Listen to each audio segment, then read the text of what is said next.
What up, what up, what up, what up? A2HH live on a Wednesday. Mike D right here. Coop to my right. How we doing, brother? We can dap it up, just whatever. Welcome when everybody gets to the room, man. I see people already scared in the room talking about this conversation is going to go left. I mean, we're not supposed to talk about Cube getting on Tucker Carlson's show. I mean, I thought this was hip-hop, man. I thought it was dangerous. Anyway, you just came from a Braves game. We're going to get into all of that, but how was the game? Well, we quite frankly have the best team in baseball and have the second best player in baseball. The best player in baseball was on the other side because the Angels are in town, Shohei Ohtani. He stole a base, got a hit, got walked on 4 straight pitches. I missed the other play that he was a part of. But we have the best team in baseball. And on top of us having the best team in baseball right now and being like the heavy odds-on favorites to win as we should be because we have the best team in baseball, well, Mike, the Mets suck, and the Yankees suck, and the Cardinals suck. You didn't have to bring up the Yankees and the Cardinals. I thought you brought up the Mets because they're in our division. The Dodgers are subpar this year for their standards, and the Cubs are subpar for their standards. And I'd like to say, I hope your team continues to be terrible. Thumbs up in the chat, everybody. Run. I told you I like New York rap, Mike. I don't like New York sports teams. Teams are awful. I love New York rap. Always gonna love it. Yeah. Even Mets though suck. New York radio doesn't seem to love New York hip hop. You know what the Mets did? The Mets are some busters too because they actually gave the American League some hope because they sent the 2 best teams, their pitchers. They sent Verlander back to Houston and Scherzer to Texas. Texas is the only team with a better batting average than the Braves by 1 point. We may have actually passed them today when we finished stomping out the Angels today, 12-5. They scored 1 run in the top of the 9th. Yo, people weren't feeling your boxing takes from last episode. Nobody asked them. And you know, it was just Mad Max. It was just Mad Max. I was going through the comments after. People weren't feeling it. Everybody loved Floyd. Everybody loves Floyd. Yeah, Floyd didn't fight no damn body in their prime, so I don't really care how people feel about that. You can keep on giving him a hall pass from running from Manny, and like I said, he beat Hatton and Zab in their primes. He didn't beat a prime De La Hoya. Didn't beat a prime Mosley, Cotto, Canelo. No. Ran from Manny for about half a decade. Yes. That happened. Yeah, all those things happen. So it's like, blame him, not me. Don't hate. But what it did was it built me. up the anticipation and made the fights bigger. I think that Floyd's definitely the biggest hustler out there. You know what I mean? We're not talking about business acumen. We're talking about not boxing. just business. I mean, but it's kind of a balance though. And I think the one thing that people have an issue with Floyd on, the critics of Floyd, is that the hype that he builds up, you would think that he's going to go out there and knock people out, and that's not the case.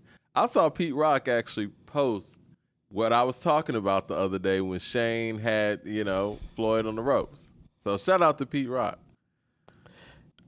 I thought the fight was over right there. Didn't you think he's about to knock him out? I remember when I saw that, and I was like, Shane, keep going. I mean, not that I'm rooting against Floyd like that. I didn't really have a dog in the fight, but I like Sugar Shane. Isn't Shane from down here? Is he? I think so. I didn't know that. I feel like he's from down here. Okay. Now, I kind of want to do a little spin on our intro sports takes, right?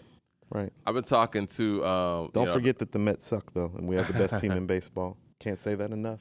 Your team sucks. I've been talking to the founder of Players TV, man, and shout out to Players TV. They got the first all-athlete-owned television network coming this fall, and that's a big move. People like Chris Paul are invested. People like Ken Griffey Jr. is invested. Russell Wilson, Damian Lillard. And when we were talking, man, he said something about, us possibly doing a cipher with some of the athletes or whatnot. Von Miller just put out an album, I believe.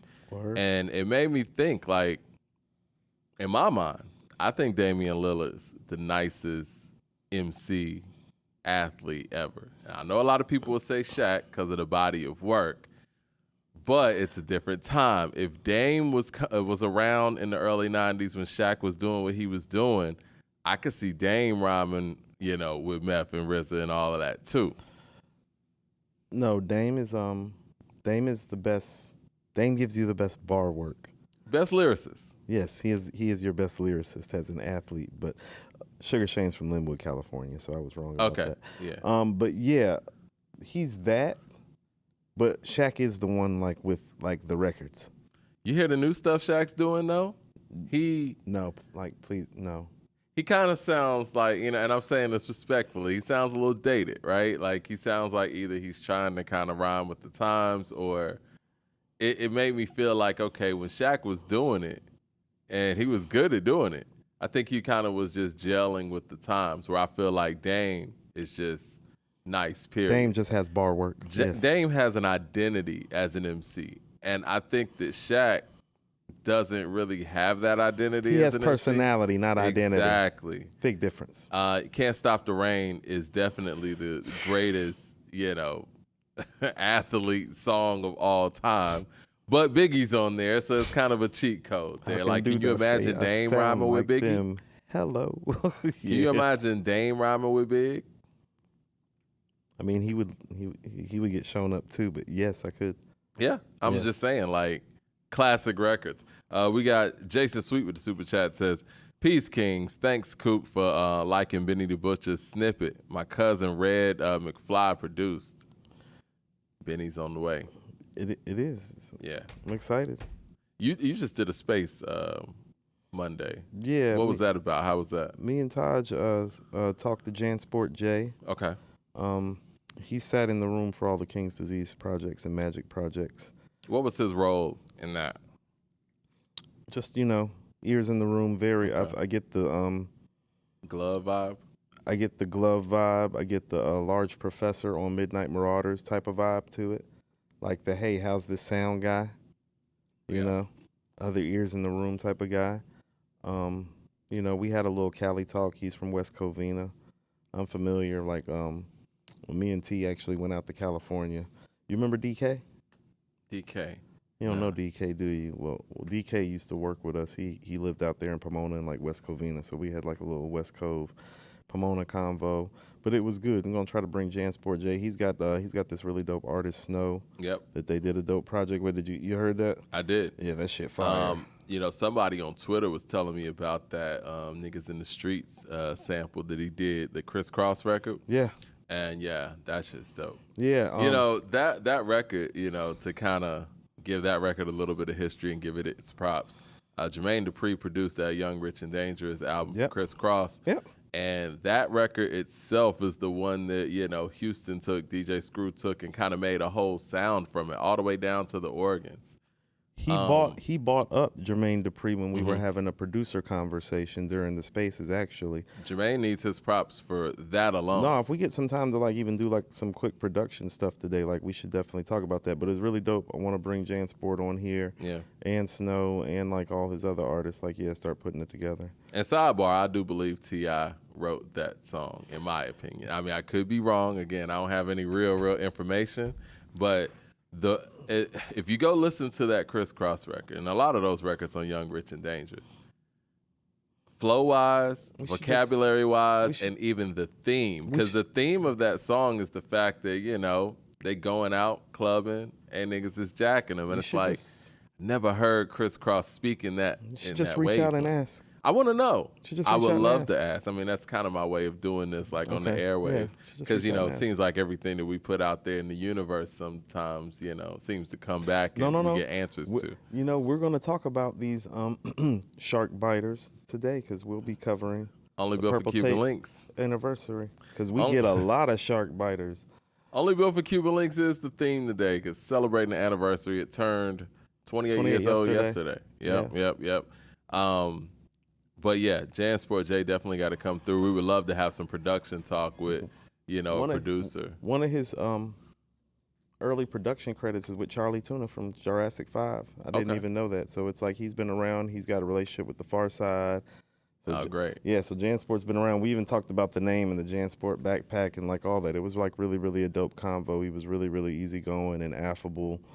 You know, we had some hip hop talk. So that's where the name came from? It makes sense. I mean, you know what I'm saying? Backpack rap. Actually, you'll love this. It came from the whole skateboard P. Okay. Because he's a Pharrell fan too.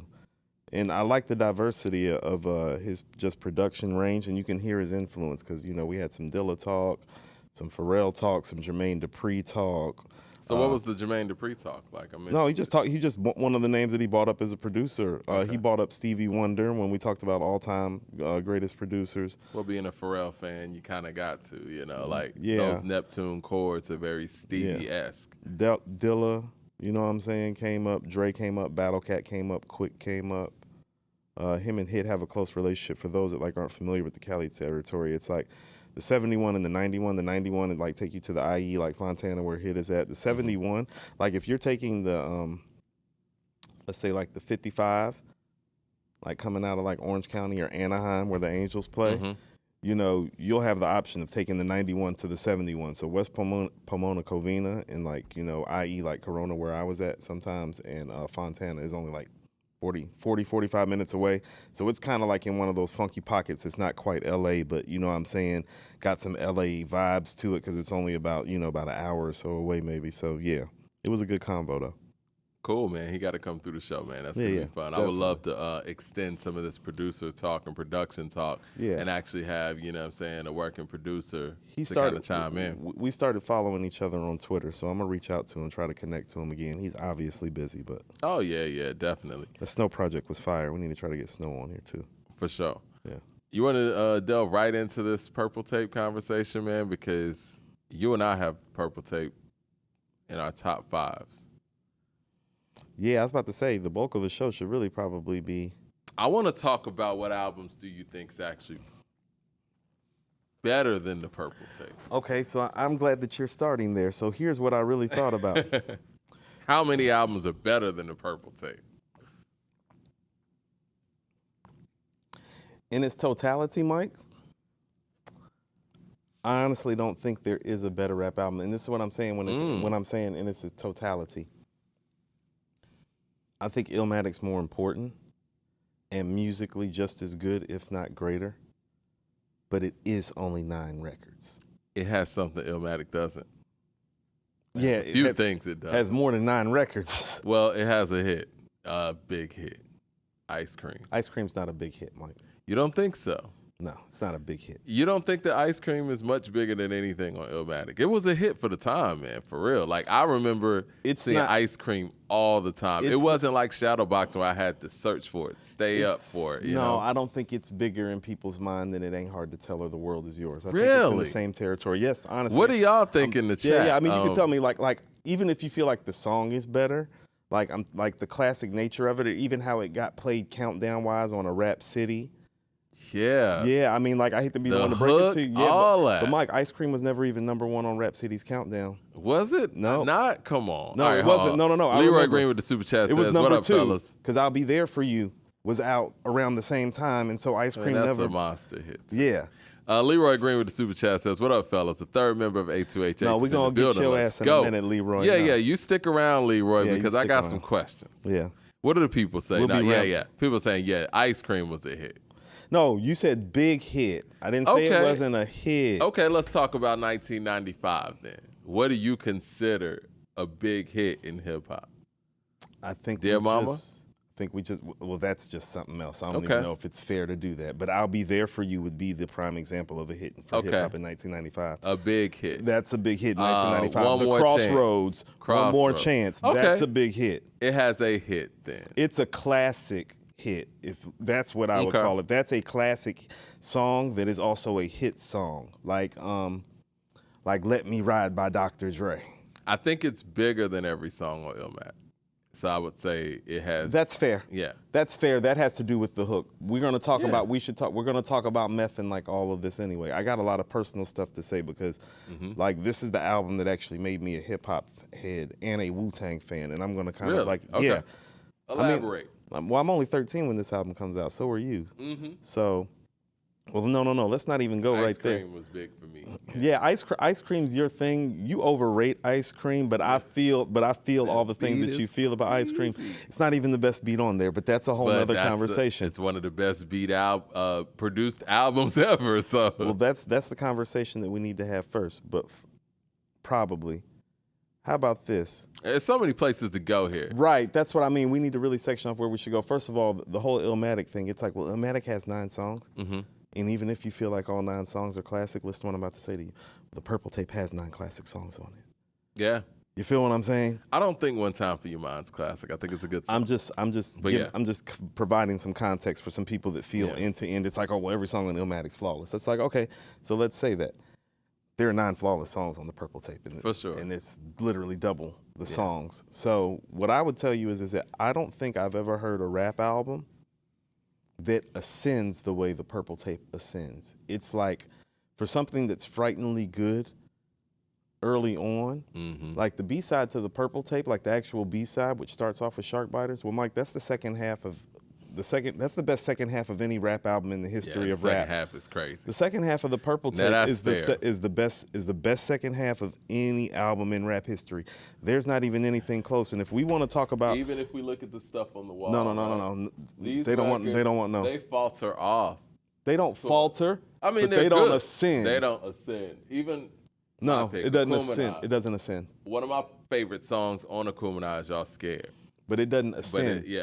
Like that's what I'm saying. Is it's like no, the second half of Aquemini is not like the second half of the Purple Tape. Like nothing is like that. I think the first half of Akumina is arguably, I mean, it's better than the second half. If you're cutting it off at West Savannah, then yes. Yeah. Because that would put West Savannah, Slump, Skewed on the Barbie, Rosa Parks, Aquemini, Return of the, Yeah. This one gets better. This one gets better, but here's what's frightening about it. It's like we understand Criminology is record number 4, Incarcerated Scarfaces is record number 5, Rainy Days is record number 6, Guillotine is record number 7, and we're talking about this album is better on the second half.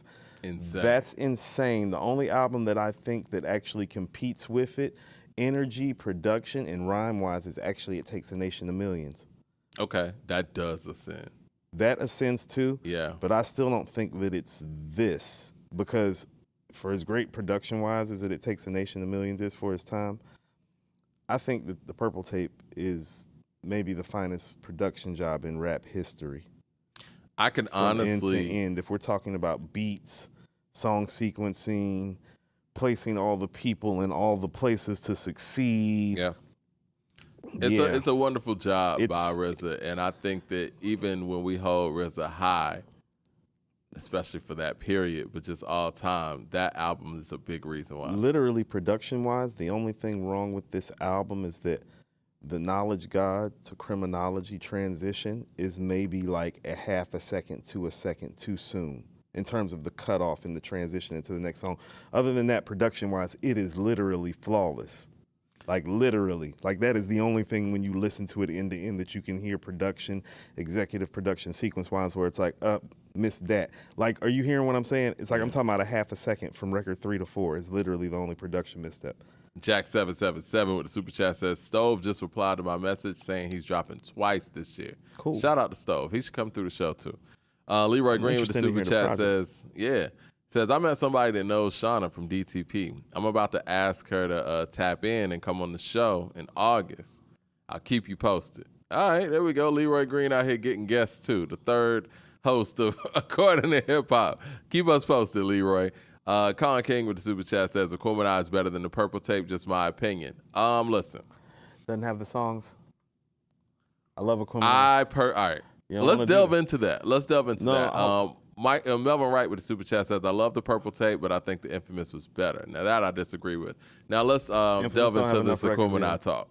Because I think Aquemini is better than the Purple Tape, but if someone said the Purple Tape is better, I understand 100%. I think I'm looking at it from more of a technical standpoint, a musicality standpoint, a creative standpoint, bar for bar, man. I think they're all on par at that point. No, they're not, Mike. So you think that hold on. You think Raekwon outperformed Andre? Aquemini is not on par lyrically with the Purple Tape. You don't think so? Mike, stop that. You don't think Andre outperformed Raekwon on that album? You keep trying to solo it. We talking about the albums. Lyrically, Aquemini is not Big on Boy the same too. level. No, Mike. No. Like, let's not do that. Like, why do you feel that way? Because the Jizza and Inspector Deck have on guest appearances on one song more memorable verses than Andre and Big Boy have for the entirety of Aquemini. Really? In terms of hip hop history, yes. Twice upon a time there was a boy who died. Poisonous Paragraph smashed the phonograph in half. It'd be the Like, stop that, Mike. In the history of hip hop, That Deck verse and that Jizza verse is remembered more than them Andre verses. That's what I'm trying to tell you. You don't have to like it, but it's the truth. And that's just the Deck and Jizza verses. That's just the Deck and the Jizza verses, Mike. You want to start getting into some Ray and Go verse? You want to get to the Nas verse? You want to get to the Meth verse? We could do that. It's not the same thing, Mike. You don't even have nothing for the Meth verse. That's what I'm saying. I can hit you. I can hit you with the guest appearance verses. Wu Gambino's? Yes, the Wu Gambino's verse, the verbal intercourse verse, Capadonna's verse on Ice Water, Deck and Jizza's verse on Guillotine. I gave you 5 guest appearance verses. Now give me 5 verses on Equipment on par with that. I don't even got to get the Ray and Ghost. This is not a combo. This is what I will say. The features on the Purple Tape are extremely special. I think the features on Equipment are special as well. They're not but Purple Tape they're special. not those. I agree with that. But I do think that the core group, which was Big Boy and Dre, outperformed Ray and Ghost on this album. Now, I'll give you the features outperformed the features on Aquemini, but the actual guys whose album it is. You know why you can't say that? Incarcerated Scarfaces. Incarcerated Scarfaces is awesome. One of my all-time favorites. Andre, like, as much as I love West Savannah, it's not that. It's not that. Of course not. Andre ain't catching wreck for no 3 verses nowhere on Aquemini like that. And their spot rushers. Spot rushers is crazy. It's no. And if you really want to know the truth, it's like, well, part of the reason why people love ATLian so much, sometimes more than Aquemini. Because they rapping. And the chemistry. Yeah. Well, Ray and Ghost ain't got no chemistry issues on the Purple Tape, Mike. I think the chemistry's fine on Aquemini. It's fine. It's not Ray and Ghost on the Purple Tape. It's not. It's not. Them niggas is NBA Jam, like on fire with the ball, passing it back and forth and like shooting from half court. It's like, no. Michael Williams with the Super Chat says, I think if Magic didn't exist, Magic 2 just dropped as a standalone project, it would be more appreciated in its own merit. Give it time. I think musically speaking, Aquemini is better. If you're talking about the musicality, the instrumentation, the diversity. Yeah, Liberation. Yeah, Spody Odie. Yeah, artist storytelling with too. All some rap shit. Yeah, Mike, this is hip hop. Like, yeah, I'm sorry. Like, no, it's not. Scriptures hit the body like sawed off shotties. Like my head naughty and my nose piece snotty. Fucking nigga hottie, that old pussy probably. Burn like the deserts of Mugabe. For real. Jay Short ain't nothing fraudulent here. We pioneer. Coming here, a new frontier. This be the woo, 36 chambers of fear, son. Is special. You lost them. Information leaking out your faucets. Time to forfeit your crown and lead the crowns. It's a new sheriff in town holding it down. It's the six. That shit crazy, yo. His word placement is some of the best ever. Might not even be a top 5 verse on that album. That's why when you sitting over here talking about his Aquemini. Wanted dead or alive, bounty on the poster. You talking about Aquemini. That might not even be a top 5 verse on that album. Where does that rank on Aquemini's verses, though? Aquemini got bar work now. It would probably be right after Big Boy's verse on Skew It on the Barb and Andre's verse on Aquemini. Jay Short with the Super Chat says, if I was going to give a non-rap fan an album to start with, it would be Aquemini. Cuban Links is great, but it's certain style we're biased towards. It's a certain style that we're biased towards. It's beats and rhymes at the highest level at the end of the day. It is beats and rhymes. Now, if you want to say that, this is an album name an album with better and beats. Rhymes at the highest I'm about to say, level. name an album with better rhymes, name an album with better beats. It's like, oh, and this is on the same album. It's like, oh, no, this is an all-time album contender. The only thing that you can say about this album is the rhetoric maybe doesn't fit the format of what you would like to project hip-hop to be, but here's the reality of the matter is that this is a street album, and where did hip-hop start? In the streets, it always will. So ain't nobody really trying to hear that projection bullshit that people be kicking. I hate when people do that. It's like, oh, you know where this started though, right? Because it didn't start like in the suburb or like in some sort of safe space. It didn't start in a safe space. Yeah. So stop trying to make it safe. Well, I came across, I think it was...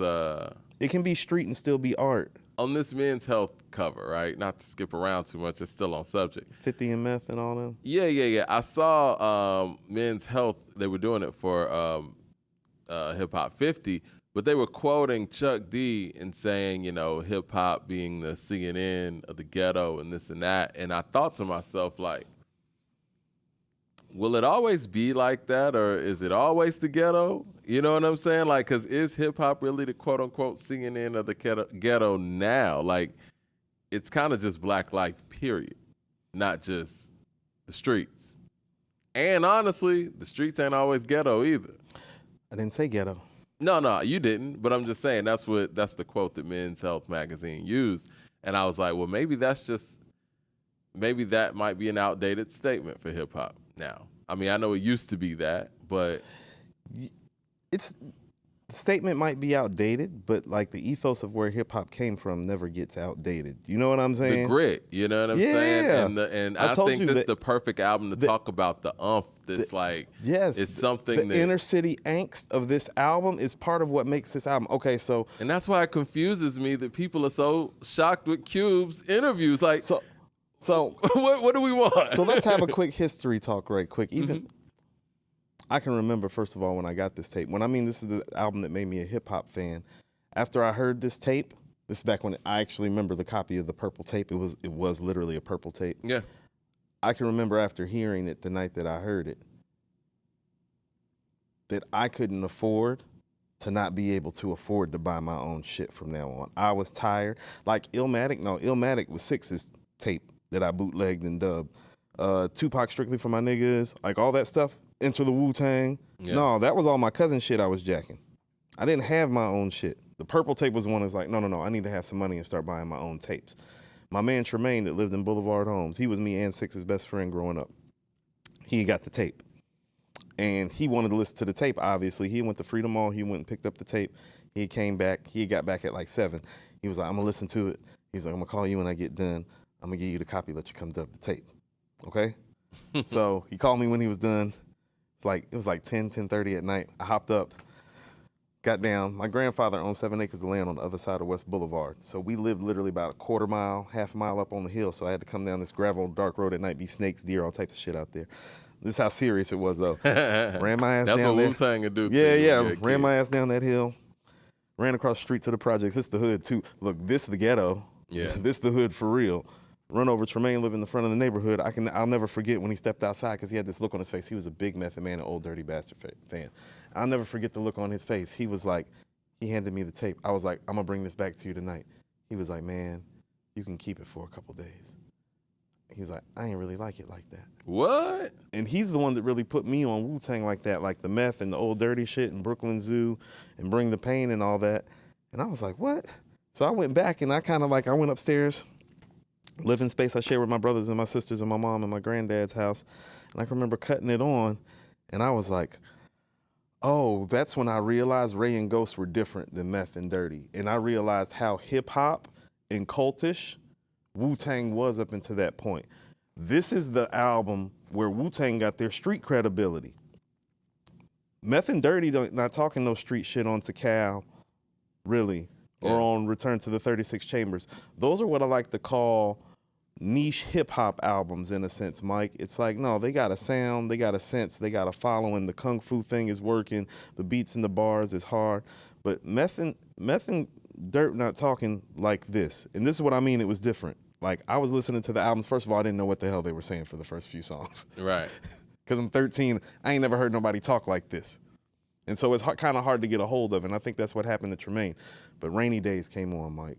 And I was like, when Keitha's singing, and then they used the little kung fu sample, I sing for him, and he isn't here. And then the birds start squawking, and the beat drops, and then Ghost comes in talking about, words, some niggas just robbed my gate. I was like, oh, that's more like Boulevard Homes, Little Rock, Wilmore, West Boulevard. Like, I was like, oh, they from here. They got an edge. They from here. So Rainy Days was the record where I was like, oh no, Wu-Tang is like, oh, these dudes from the neighborhood. Like, Ray and Ghost was talking different. And so, yeah, there was that fascination factor where it was like, well, Ray and Ghost are more relatable than Dirt and Meth, even if they're not the stars that they are.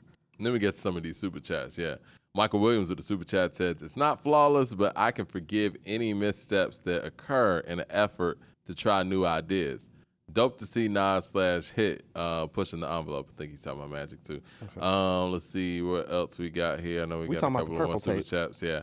Humble Bragger with the super chat says, anybody mad at Cube is simply emotional and ignorant. I don't know anything about politics and definitely not on the side. I'm sorry. I don't know and don't know anything about he didn't say I don't know. He said and don't know anything about politics and definitely not on the side of black people. For sure. Colin King with the super chat says, Coop got purple tape over Kumina because of sentimental value. It's not true. Aquemini came out my senior year of high school. There was a lot of sentimental value for me. Yeah, that was my junior year. It's the best album. Yeah, it's the best rap album my senior year of high school. Jay Short with the super chat in a great says, year. He said, when I think of streets, I think grassroots. The revolutionaries, anti-establishments. I don't think of the streets that mean illegal activity. See, I hate when people say that. That's what I mean is like, well, since when does the activity matter on the other side, whether it's illegal or not? Right. You feel what I'm saying? It's like people always want to talk about the illegal activity side when literally the album starts off with them saying, I'm not trying to sit on a quarter or a half a mil and be a drug dealer all my life. It's not a rap album about getting in the game. It's a rap album about getting the fuck out. Yeah. On rainy days, I sit back and count ways on how to get rich, son. Show and prove, ask my bitch, stood up late nights, building with my air likes. We can pull a heist, snatch ice, or do what? Or rock mics, but this rap shit. That's why I hate when people talk about this album like that. It's like, they're talking about getting out, not getting in, right? I think this album is a gateway for the reasonable doubts. It gives us the reasonable doubts. Next point. This is what I mean. I didn't understand what they're talking about. When Ray is on Guillotine, the RZA pour more beats than Cristal's fine wine. I don't know what the fuck Cristal is when I'm 13. Yeah. On Glaciers of Ice. Nobody else was rapping about Cristal at the time. I know 1995. Nah. When he's on Glaciers of Ice, rap Meyer Lansky, Crash Your Fantasy. I'm like, who the hell is Meyer Lansky? Was Big rhyming about Cristal at that point? I don't think so. All that in a bottle of Dom P. It's true. And Big was listening to Only Built for Cuban Links heavy. Of course. Well, he's part of the legend of the album. Well, okay, let's go here. What albums would you put ahead of it? Now, I personally would put Aquemini ahead of it just as an overall piece of work. Now, if we talking about on some rap shit, I get you. See, but even when you say overall piece of work, it's like, well, you can't say overall piece of work when it can't go song for song, because it can't. And that's the thing with Aquemini, with a lot of those all-time great rap albums, is that musically, Aquemini is better than those albums. Now, go song for song with it, though. Because all that musicality stuff, it's like, no, like, you can be great at musicianship, and the record still not be as good. The record still needs to be there. Return of the Gangster. Return of the Gangster is better than Knuckleheads, yes. Okay. We got Rosa Parks. Knowledge God. I'll take Rosa Parks over Knowledge God. All right, Skew It on the Barbie. Criminology. Whew. That's a good one. That could be a wash, man. We can wash that and be fair. That could be a wash. But like I said, no album ascends like this album. That's why I'm over here looking at you like, yeah, okay, that's fine. All right, Aquemini. Incarcerated Scarfaces. That's Incarcerated Scarfaces, and Aquemini's a great record. Synthesizer. Rainy Days. It's Rainy Days. Watch the ascension happen. Okay. Then we got Slump. Guillotine. Guillotine. Right. West Savannah. Can It All Be So Simple remix. That's West Savannah, in my opinion. I think the Can It Be So Simple remix is actually the weakest song on the Purple Tape. Then you got Art of Storytelling. Ice Water. Jeez. I don't know, man. I lean towards Ice Water, but there could be an argument made on both. You can make the argument. I lean towards Ice Water, too. Ice Water, for me, is actually my favorite record on the Purple Tape, probably. Well, you know what? It's funny. These two records line up, and these are two of my favorite records on both albums, really. Art of Storytelling, too. Glaciers of Ice. Yeah. Yeah. And with that being said, I'm still going to go Glaciers of Ice. Right. Keep going, Mike. That's what I'm saying. Okay. After that, I'm going Mamacita. Yeah, Verbal Intercourse. That's Verbal Intercourse. Spodioti Delicious. Wisdom Body. That's Spodioti. Spodioti. Y'all Scared. Incredible record. Y'all Scared is Spot Rushers. Now I like Y'all Scared better than Spot Rushers, but that could go either way. I think that's kind of the toss-up, like the Criminology and Skew It on the Barb type of thing. That could go either way. Then after that, I think it's that Freestyle, then it's Liberation. Yeah. Ice Cream. And then you got Chunky Fire.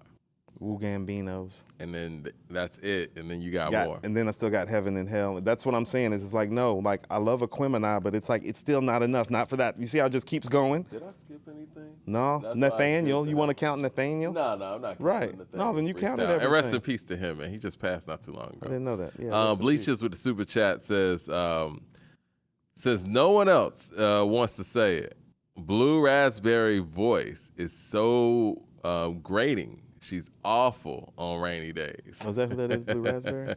Worst song on the album because of her. Oh, now no. her voice is. Yeah, her voice is not like. But see, but how about it's this? Raining. But that was one of the dope things even about the album is like they kept it like super straight. Like, yeah. Like that's what I mean. It's gritty. Like if it was gritty. too polished, do you want Mary J. Blige singing that? I don't.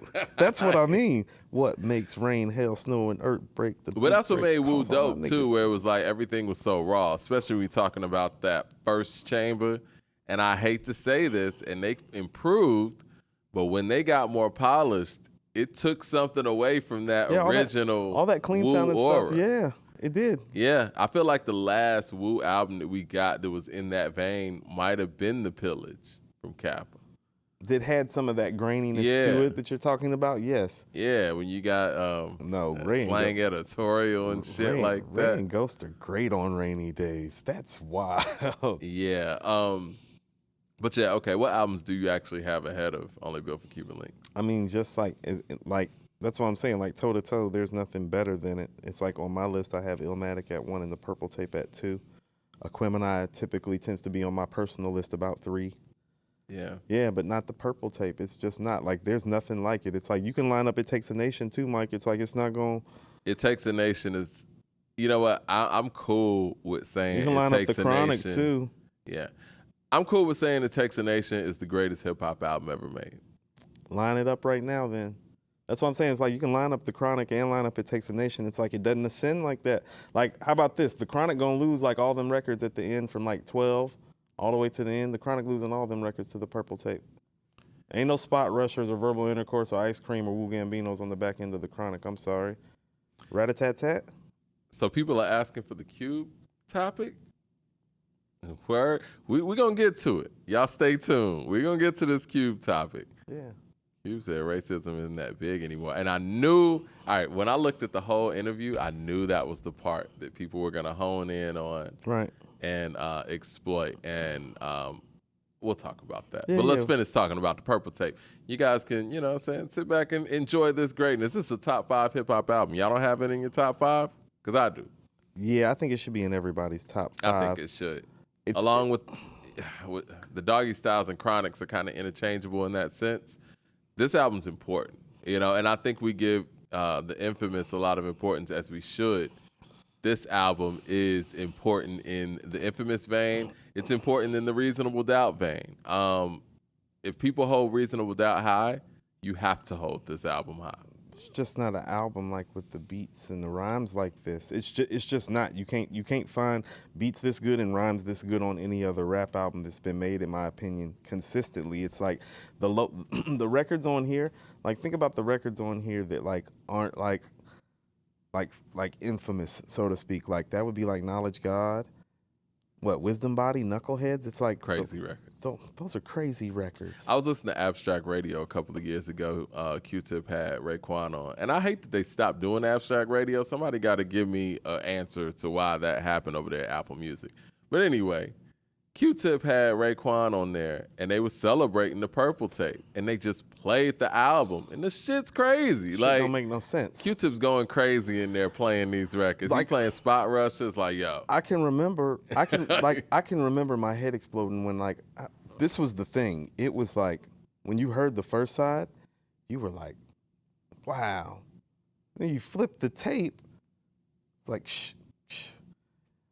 And they started talking that shit, Mike, and I was like, you know, it was like even the young me knew, everybody knew what he was talking about.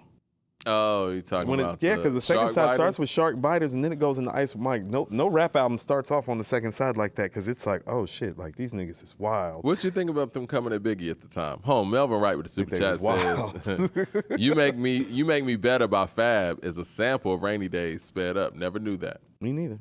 But yeah, what did you think about him coming at Fab? I mean, not Fab. Him Raekwon and Ghost coming at Big at that time. I mean, it was true. They did bite Nas's album cover for Ready to Die, like they did. That's why I was like, okay, so everybody kind of saw that happen. Yeah. But it wasn't that they talked shit, because here was what I was thinking in my mind. If you were to say, how about this? I think the first half of Ready to Die and the first half of The Purple Tape are actually comparable. Mm-hmm. You know what I'm saying? Second half's not comparable though. So it's the fact that they talk that shit, and then for the next like 9 songs they just set up there and hit home runs, Mike, because they just proceeded to knock the shit out the park from there. And so it's one of those moments. It's like, well, I don't know if anybody's talked that much bigger shit about somebody so big at the time that's from like close to them, like that. But then they went out and it's like, oh, well, I'm not sure if he want to fuck with that. Well, this is what I will tell you. And he didn't, just so we're clear. He never said, no. And Ready to Die is great. And we've had conversations about that album. It's not this. On this show. I think the biggest difference is the production. No, it's the rhymes, and too. I think the rhymes are elevated as well. No, it is. It is. But the production, and I love Ready to Die's production. Easy Mo B, I think Easy Mo B did his thing. He did. We should have him on the show, too. Machine I would Gun love Funk, to talk to Ready Easy to Die. Mo B. Yeah. I think Easy Mo B could be next to Prince Paul. Actually, you know what? He might be more underrated. He might be more underrated than Prince Paul because he's made important records for Big, Pac, Busta. Yeah, he might be the most underrated producer of all time. And he did his thing on there. He made Flavor in Year, didn't he? Yep. Yeah. Yeah. Yeah, it might be. And he doesn't get that. Yeah. He should be on everybody's list somewhere. Might be him. Straight up. Might be Easy. But even with that being said, it ain't this. That's why I keep trying to tell you. Like, it ain't this. Production-wise. The Purple Tape is one of those albums. Can you imagine Big rapping over Ice Cream? We don't need to. We have Method Man rapping over Ice Cream. Yeah. No, we don't need to ask those type of questions. So we needed a remix with Method Man doing the. I wish we could have gotten an Ice Cream remix. No. See that? Put some more Wu members on there. No. Who had the best verse on Ice Cream? Chocolate Girl, Wonder, Shake Round Like Thunder, Politics to your deficit, Steph, giving it. I love. How about this? I think technically it's Kappa, but there's something about how Ghost starts off Ice Cream that I really like. It's a lot of personality. If I was Jiggy, you'd be spotted like Spud McKenzie. I'm high powered, put Adina Howard to sleep. Your partner. It's been online all week. That was the most memorable. But back to you, Maybelline Queen. Let's make a team. You can have anything in this world except cream. So what you want to do? What you want to do? I like how Ray came in there too. Yeah, that's what I mean. It's all great. Shallon's finest. What up, boo? Peace, your highness. Yo, I'm lounging, man. Y'all niggas is liars. Meth is still the scene stealer. It's the hook, he is. Mike. It's the even hook. on the video. Even on the bridge, Mike. Wu-Tang in the cut. For real, niggas. Listen, what? That's the best part of the song, Mike. That's the best part of the song is when he does that little freestyle back into the hook. That's the best part of Ice Cream. In my youth, Ice Cream, Shadowboxing, and How High are some of my favorite hip-hop moments. No, it's some of the best rap stuff ever, Mike. Because it's some of the best rap stuff ever. Like, your ears weren't deceiving you. It's like we were listening to some of the best rap stuff ever out of Meth. And like, he did. Like, Wu-Tang was something different, and this album epitomizes This was the album when that's what I'm saying. It wasn't a moment, Mike. You didn't realize how great they truly were until this happened. You just knew it was innovative and fresh, and you knew Meth and Dirty were stars. When Ray and Ghost make this album, it's like, oh, these niggas are a problem. As in, like, all of them. Collectively. Like all of them. Has an eeny, meeny, miny, mo. Catch a motherfucking nigga from Wu-Tang. Mike, they are all rapping. You God, Mike. I was going to say, I'd be Master Killer on Glaciers of Ice. I was just about to say, You God probably has my favorite You God verse on that album. It's the best You God verse. It's the best Master Killer verse. I think it is. Proceed with caution as you enter the symphony. Degrees of punishment increase intensely. Syndrome is swung by the deadly drums, but the battle is won by swords being swung. It's like I'm with the vocal from the international vocalist. Your style is too local to fuck with this. All fits from antagonists. No resistance. Moving, motionless, mysterious swiftness. Thoughts roll down the shaft of the brains. Mental gives the signal to the physical. Whirlwind kicks and hits from every angle. Jeez. Violent temperaments. Left continents dented. Poison vintage wine rhymes I invented. That's the Master Killer verse, Mike. And you talking about a Quimini lyrically is on par with the Purple Tape, Mike. You were smoking, nigga. Yo, Ray's verse on Glaciers of Ice was crazy. Yo, Ghost verse on Ice Water. Check out the rap Kingpin, the Black Jesus. I know a few niggas stiff coke and cause seizures. I like Capo on there too. Piece to Half. I like Ray on Ice Water. That's why Ice Water is my favorite song. That break that the Ray breakdown had. when the scratches are happening and he's catching the scratches. His flow is sick on there. Yeah. This nigga's catching scratches on a beat break. CJ Kidd with the super chat says, "Can you guys do a Purple Tape versus All Eyes on Me disc 1?" You don't want to do that either. Humble Brag with the super songs. chat says, "When I first heard Only Built for Cuban Links, I remember when I heard the coke sniffing on track 3 and knew this this was rap, street rap, uncut." Jay Short with the super chat says, "To clarify, I don't have a problem with any of the rhetoric on Cuban Links. I just think that because it's more street corner content, it makes it automatically better or more lyrical than Akumina." I will say this. And I think Akumina is really high. Hold on. What about that Master Killer verse was so street? That's why I'm saying it's like, no, you don't get to say that. It's that edge. The nigga don't get mad. I got mad styles of my own, and it's shown when my hands grip the chrome microphone. That ain't talking about like sniffing coke. That's why I'm saying it's like, no, you don't get to do that. I do think that Akumina may lack the edge, just to be subjective here. You know what I'm saying? I'm sorry, be objective here, rather. I think Akumina could lack the edge that many of the all-time great albums have. Because when you talk about Public Enemy's "It Takes a Nation," that shit has edge. Right, and the rhetoric isn't street rhetoric, it's quote extreme. unquote. I got a letter from the government the other day. I opened it, read it, said it was suckers. It's like even the production, it's like it's in your face. That's what I mean. It's that straight out of Compton shit like Purple that. Tape and It Takes a Nation. Those are the albums where it's like, oh no, that shit is all up in your face. The Chronic has edge. Doggy Style has edge. You know what I'm saying? The infamous. And I love Akumina, and I have Akumina very, very high. I'm the one that wrote an article saying that pound for pound, I can see it being the greatest hip hop album ever. But it does lack the edge that some of these albums have. And that's not even just the East Coast thing. I went out west with it too. So, I mean, that's just the real. Honestly, objectively, Southern Playalistic has slightly more of an edge than Akumina. Oh, it has way more edge than Akumina, not slightly. Yeah. How about this? Nice. How about this? If y'all scared it's the edge, actually. I was actually thinking, yeah, it is. It is. And Mamacita. And Skew It on the Bar with Raekwon. Yeah. And I was gonna say Art of Storytelling 2. Art of Storytelling 2 has some of that graininess. Yeah. But how about this? If Akumina has some of Southern Playalistic's edge, now we're having a fair conversation with the Purple Tape. But it's not a fair conversation, even though I have them in some pretty rarefied air together. They're both in my top 5 rap albums, personally.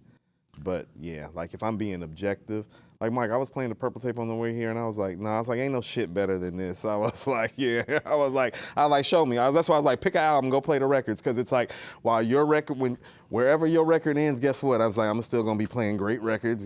Keep on. Yeah, and it's a lengthy album. That's what I mean. No, there's not a rap album with this many dope songs on it in the history of rap. It's like there's not one, not one album. Not one album. There's not one album with this many dope songs on it. You can go pull up Death Certificate. You can go pull up It Takes a Nation of Millions. It Takes a Nation will be my pick. Illmatic and Paid in Full ain't long enough. Yeah. You know what I'm saying? Aquemini not edgy enough. Yeah. The infamous songs ain't as good from end to end. The highlights are comparable, but end to end, no. Reasonable Doubt actually suffers from what some of Aquemini suffer from. The talk is street, but the production's not super edgy. Yeah. Production's not even fucking with the Purple Tape on Reasonable Doubt. Second half of Ready to Die is nowhere near as good as the second half of the Purple Tape. It's no, it ascends and starts stepping on great albums. Get Rich or Die Trying, the first half could probably hold with the Purple Tape. Second half is not going to hold. No, that's 21 Questions is not beating no Verbal Intercourse or no Wisdom Body. No, that's I Like My Style is not beating Spot Rushers. You know what I'm saying? It's no, that shit ain't happening. Go pick a Kanye album, Mike. Go pick a Kanye album. You don't want to do it. I mean, if I were to pick a Kanye album to match up with this, it would have to be the College Dropout. Mike, what if Jesus Walks was up against Incarcerated Scarfaces? Which one would you pick? I would pick Incarcerated Scarface. Okay, just so we're clear. But just so we're clear, I could see people picking Jesus Walks. It's not a better record. Blue Collar Hustle with the super chat says, "Can you speak about your feelings regarding the Only Built for Cuban Links Part 2? I think it's the best sequel album in hip hop. It's a dope sequel." I hate it happens so much. The Carter 2 comes to mind. The Carter 2? The Carter 2 comes to mind. The Purple Tape 2 and the Carter 2 come to mind as the best sequels, so just off the top of my head. For me, the Carter 2 is so special because it's so much better than the Carter 1, and I thought the Carter 1 was pretty dope. You know what I'm saying? I can see that. It's the jump, too. It's like, I was like, oh, no. It's like when, like, that's the one with Best Rapper Alive. I was like, no, he's not absurd for saying that right now based on what I am hearing on this album. You know what I mean? So you got Purple Tape, number 2 all time. Mm-hmm. If you told me it was number 1, it's like, no. There's viable evidence for that, like, all across the board. Like, there's not a better beat tape album. There's not an album with better beats either. There's not. You drive a hard bargain, man. I already got it in my top 5, man. I mean, It Takes a Nation was the only one that I thought about. How about this? When Ice Water and Glaciers of Ice come on, it's like, oh no, like niggas is not competing with that. Like right. On their records. It's like, oh no, like I love, how about this? It's like, what's track 11? Okay, look at it like this. Track 10, 11, 12 on Ready to Die is Juicy, Everyday Struggle, and Me and My Bitch. Ice Water, Glaciers of Ice, and Verbal Intercourse. It's like, yeah, Biggie not winning that. You know what I'm saying? No, that's the strong part of Ready to Die, Mike. That's fair. It's not winning that. Well, that's Ready to Die. You ready to go ahead and move on? Because I know we don't have a whole lot of time today. Should we go to this Cube thing or this Drake thing? Let's go ahead and go to Cube, man. Right, because I feel like we're going to be talking about Cube more than we want to. We should be talking about the Purple Tape more, but that's neither here nor there. We can always talk about the Purple Tape. What's the top 5 verses on the Purple Tape? I think Nas has the best verse on the Purple Tape. That might be the best verse ever. Yeah, 2, 3, 4, 5. I should have said, what's 2, 3, 4, 5? I'm going to go, man, Guillotine has some fire on it, so I might go Inspector on Guillotine 2. Okay. I'm going to spread it around and, you know what I'm saying, go Ray on Glaciers of Ice. Then I'll probably go Jizza on Guillotine. And then I might go Ray first verse on Incarcerated Scarfaces. Or, no, I'm going to go Spot Rushes. Verbal Intercourse. I would actually go Jizza's verse on Guillotine, and then Deck's verse on Guillotine. And then I'm going to Ray's second verse on Incarcerated Scarfaces. Actually, I think that one, and then I would probably, to be honest with you, it's a toss-up with me between that Meth verse on Wu Gambino's, that Master Killer verse on Glaciers of Ice, or that Ghostface verse on Ice Water. Ghost killed Ice Water. Ghost killed Ice Water. Ghost actually killed Verbal Intercourse, too. He did. It just... You know, Nas just on there doing what he did. Ray and Ghost are like epic on Verbal Intercourse. I don't think people understand. Yeah. Perhaps Ghost kept going, perhaps too. Bullets bust, niggas discuss real money, true lies, and white guys. We can see it through the eyes. Catch the most on tape. Kilos disintegrate. Pyrex spots. We break fiends licking plates. In the building, niggas building. Like little children staring. Them older niggas ain't caring. Fiends are circling. One is yeah, they're going in on there. It's just Nas just did that shit. Yeah. Ghost went for like 24 bars or whatever. Incredible record.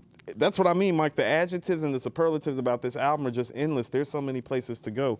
Like, there's literally so many places to go. It's like you got a verse like RZA's verse on Wu Gambino's. That's like an afterthought. You know what I'm saying? It's like that's an afterthought, boss. You got forgot about RZA's verse on Wu Gambino. That's what I mean. That's how great this album is. Crazy. He went crazy on there. So afterthought is a verse on here. That's an awesome verse. You know what? I'm gonna have to put that one in the 5 too. Yeah, RZA should get props for that. It's crazy how many great verses, but then it's like everybody gave their A game. But Mike, you want to know how they did? Go back and listen to the beats. Yeah, the beats is crazy. I told you, Ice Water is shadowboxing before shadowboxing. Like when I heard that shit come on, like Mike, I can remember like my head exploded. I'd never heard nothing. I was like, what the fuck? I was like, is this nigga using a sample and scratching at the same time? It was. I was like, I ain't heard no shit. Like I was just sitting there. I can remember taking Tremaine the tape back the next morning. And I was like, he was like, I told you could keep it. I said, nah, you need to listen again. And I gave him his tape back. And you went and got yours. No, I didn't. I didn't have no damn money. I was still broke. But by the time Liquid Swords and Do or Die came out, I had some money. I would still have my Purple Tape dub. But right after the next time I got some money, you know what I did? I went and bought Illmatic, Ready to Die, and the Purple tape. But I bought Liquid Swords and Do or Die first because they were coming out when I finally got some money. But that was the goal after the Purple tape. It was like, I'm not dubbing nobody's shit no more. Shout out to the Purple tape. Shout out to Ray and Ghost. And the tape was purple. I'm a Prince fan. He's like, man, I don't know. He's like, these niggas made the tape purple like it's a bootleg or some shit. Yeah. I can remember I was like, I think it's fire. I was like, this shit's great. KC1 with it had the little loud with the headphones on it. You remember the little loud sign on it with the headphones and all? Yeah, that shit was great. The writing was like a little different, like the script that they used. Yeah, it was something. They were all in on that. KC1 with the super chat says, Nas had the best verse. Well, I think we all kind of got there. I think all the rap gods know that. So Ice Cube did an interview with Tucker Carlson. You don't say. And everybody's going crazy about it, or they're going crazy about one part instead of listening to the whole interview. But that's fine, Mike. Do you want to address the one part, or you want to just unpack the whole thing? No, might as well address the first part. Yeah, let's talk about talk about the black and white of it all. Okay. Some people in the chat say that. Well, Leroy Green said last episode, I think that was Monday, he said that Ice Cube was on the tap dance, and now that I didn't see. I did not see a tap dancer. It seemed to answer everything pretty straightforward and thoughtful. And so. I think, as far as that whole the race thing that I think everybody had issue with or took issue with, go ahead. We just need to be mindful about how we carry each other in these spaces. That's what I mean. Is it's like, oh, don't say he was tap dancing because you don't like the rhetoric. That's not fair. Yeah, you can disagree. And that's part of what he was. And this is what I'm saying. Part of what he was speaking to, and this is part of it that I really, really do sincerely agree with. Oh no, I like looking my oppressor in the face, and I'm not scared of having a conversation with somebody that I can't stand or don't give a damn about or don't agree with. Yeah. Like this is what I mean about how everybody's soft as hell, Mike. Yeah. You know what I'm saying? Like, let's just call it what it is. Everybody's soft as hell, and it's not cool for you to even, like, sit down with your adversaries anymore. And it's like, I don't know, like, like. But this is why history is important. You need to take it back to the duel of the Iron Mike. You know what I'm saying? Well, I mean, this is why history is important. I mean, if anyone knows any of their American history, President or history. Yeah. Well, I mean, I'm talking about recent history. Oh. President Lyndon Johnson was a racist. Let's just call it what it is, right? Yep. Dr. King sat down in front of this man. He's the one that signed the Voters' Right Act. Pressure. So sometimes you have Business. to. Yeah. And I'm sure that Politics. There are conflicting nations that have leaders that are sitting across from each other talking and having dialogue. I don't understand why when we do it, it's tap dancing or whatever. But let's address this that's why we got to start being mindful about how we speak about each other in these spaces. So we be the first to tap dance on each other and call it some tap dancing. You feel what I'm saying? It's like it don't even be the white people that be saying that. They be like, hold on, if we just sit and wait and watch, they'll do it to themselves. Exactly. We just got to wait and watch for them to do it. They got to sit there and just watch us tear each other down. Right. They're like, ooh, Ice Cube did Tucker Carlson. It's like, oh, white people are like, I can't wait. Yeah. To see what the black people are going to do. Especially the white ones on the left. To the black man. They're like, okay, well, they'll send their minions out there to start the fire. They're like, great, we don't have to do this work this time. Yay, let's go get some scotch and some cigars. Andrew Green with Super Chat says, is the Purple Tape the first collabo album with two MCs that weren't a duo already? To me, Ghost being the co-star counts as an unofficial collabo. Well, we got the Chronic. And we got 3 solo songs from Ray. Yeah. I think that the Chronic and Doggy, not Doggy. And the 3 solo songs are great. It would be different if Ray didn't sound great without Ghost. It's like, no, the 3 solo songs are Incarcerated Scarfaces, Spot Rushers, and Knowledge God. Like, no, those are great records. So Leroy Green with the Super Chat says, respectfully, if Tucker Carlson or Fox asked A2HH to come on their platform, you would because you think it's just about conversation and understanding, but ask Tucker to come on A2HH, and he's going to say no. Well, I don't know if that's a comparative comparison because Ice Cube doesn't have a show. You know what I'm saying? So it's like it's a little different. I feel what he's saying. I get what Leroy is trying to say. He's trying to disseminate the fact that it's like, oh, we got to step into their space, but they wouldn't step into ours. But first of all, like, Ice Cube made a choice to talk to everybody, and he said that. And whether you respect the choice or not, he made it clear. He said, "I'll talk to everybody." So it's not like him doing the interview with Tucker Carlson, it's him pivoting off some stance. The stance was that I will talk to everybody. So this is actually lock in step with what his message has been as far as that concern. As far as like white people stepping into a black space to do it, like quite frankly, they don't do it because we don't fucking welcome them in the space too. You know what I'm saying? It's like, what fucking hip hop podcast is out here trying to get Tucker Carlson and why? on? Why would he even be on there? Purpose being what? Exactly. Ice Cube purpose is to disseminate some of the information about his business and how he feels like he's been treating. And about doing that, he says, I will talk to everybody. And about his contract for Black America. We don't need Tucker ass for nothing on According to Hip Hop. Yeah. Respectfully, if we did, I'd be like, hey, Tucker, we'd love for you to come on According to Hip Hop. But quite frankly, we're not having a left wing versus right wing conversation. Yeah. And honestly, you know, and I think it's noteworthy, and Cube said this in the interview as well. It's a great interview. Yeah, it is a great interview. They wouldn't let him on The View, right?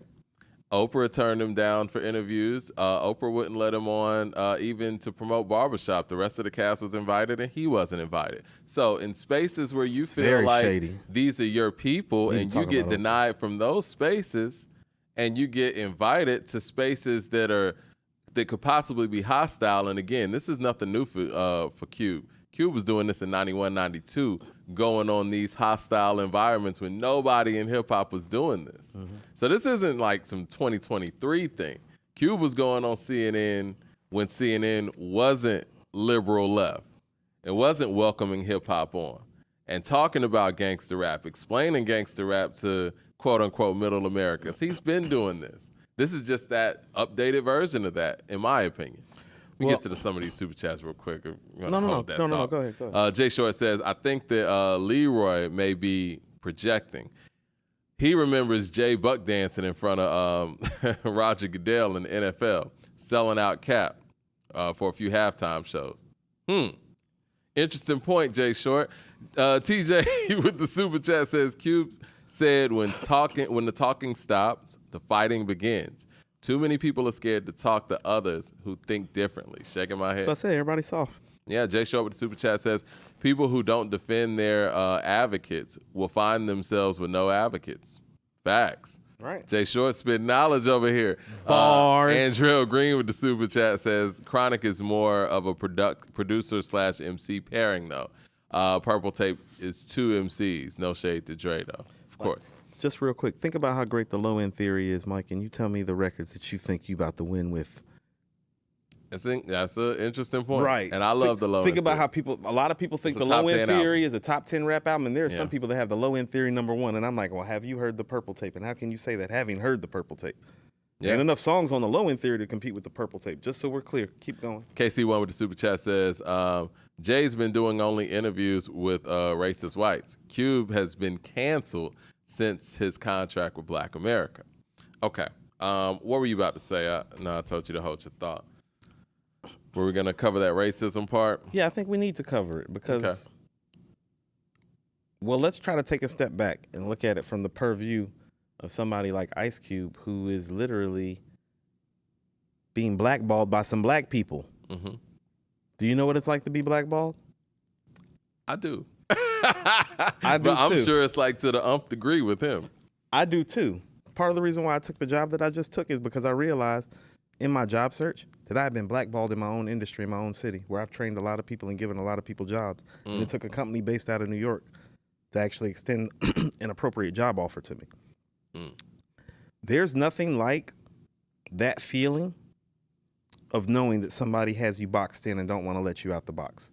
Right.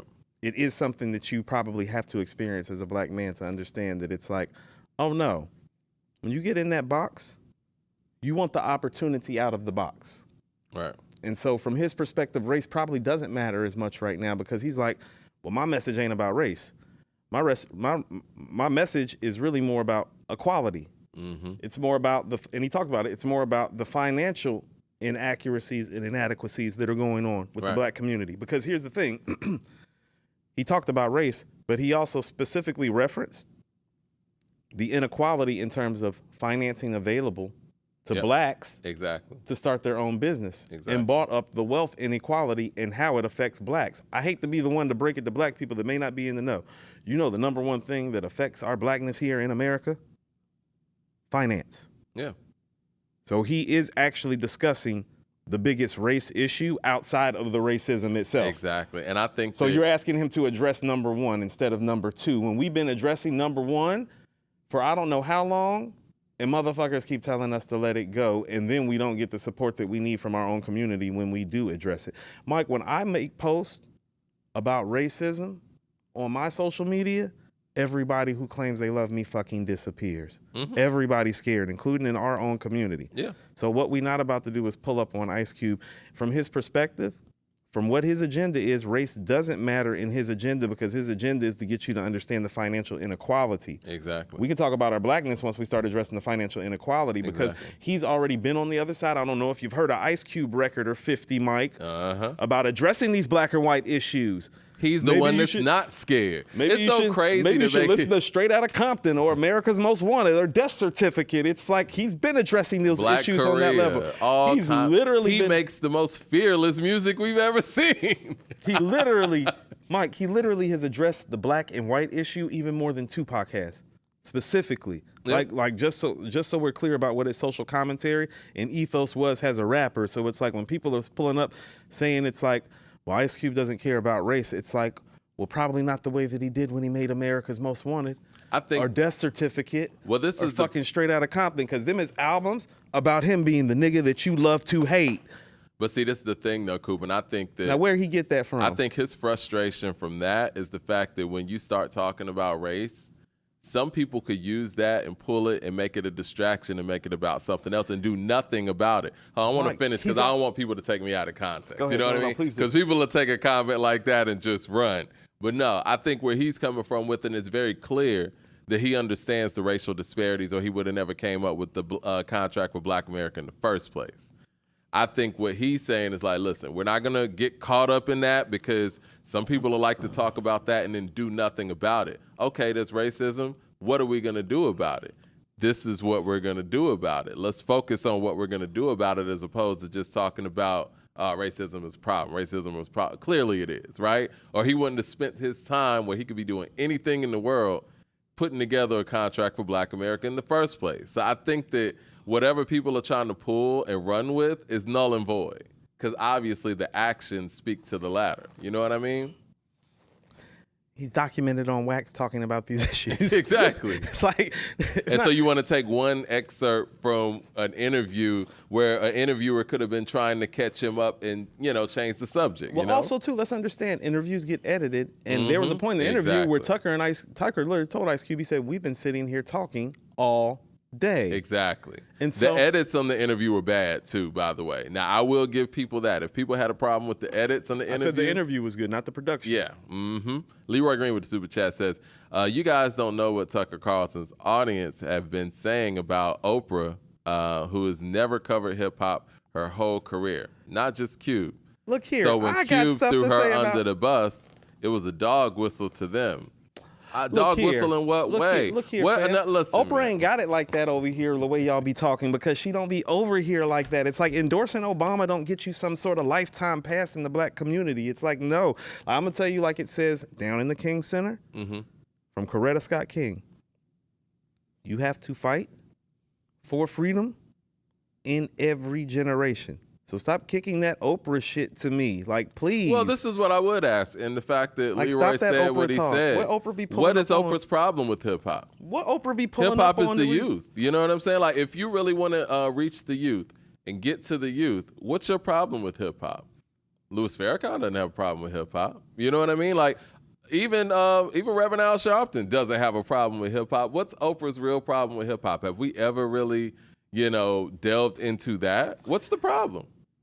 Mike, I don't give a damn. Oprah need to go. Oprah need to go. Maybe somebody need to put Oprah ass on the couch and she can talk to somebody and work that shit out. That ain't our problem that Oprah don't like hip hop. That's what I'm saying. It's like, stop making it seem like him telling the truth about Oprah is like some sort of like desecration we weren't aware of. It's like, no, Oprah ain't been fucking with hip hop in the hip hop space for the entirety of the time that she's had her notoriety and billionaire fame. I think what Leroy wants is the fact that like interviewing Jay-Z ain't enough. I'm sorry. Well, that don't count. I could go into that, but you don't want to. I think what Leroy wants is the fact that because Tucker Carlson's audience feels a way about Oprah, he didn't want Ice Cube to go up there and tell the truth, and the fact that Oprah didn't invite him to the show. If she didn't invite him to the show, that's on her. Right. Am I supposed to lie for you? Happen? Am I supposed to lie for you? She clearly doesn't care about Cube. I'm supposed to lie for you when you don't support me or support the genre of music and culture that I've made myself wealthy off of. Exactly. But I'm supposed to lie for you. And honest, like we homies. It's progressive what Cube does too. I mean, when somebody actually, when you do have love for somebody, Mike, you actually don't lie to him. Like when Willie D and Scarface were having that whole back and forth about the Grammy thing, it's like, no, that's that real love too, where it's like, no, my G, I didn't like that. Yeah. You know what I'm saying? All he's saying is it's like, no, he didn't even say he didn't like her. All he said was he just told what happened. He said, well, you know, she invited the whole cast of Barbershop except for me. We're not supposed to say that though. Is that illegal? Right. We're not. So if Oprah does something, it was similar to what's her name? The actress. I'm tripping. From Precious, the comedian.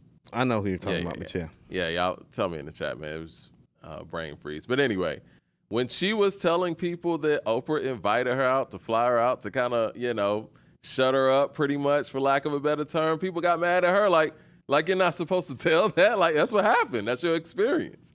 But I guess if somebody on another side did the same thing, you're supposed to let everybody know. I don't know. I mean, again, it's very problematic.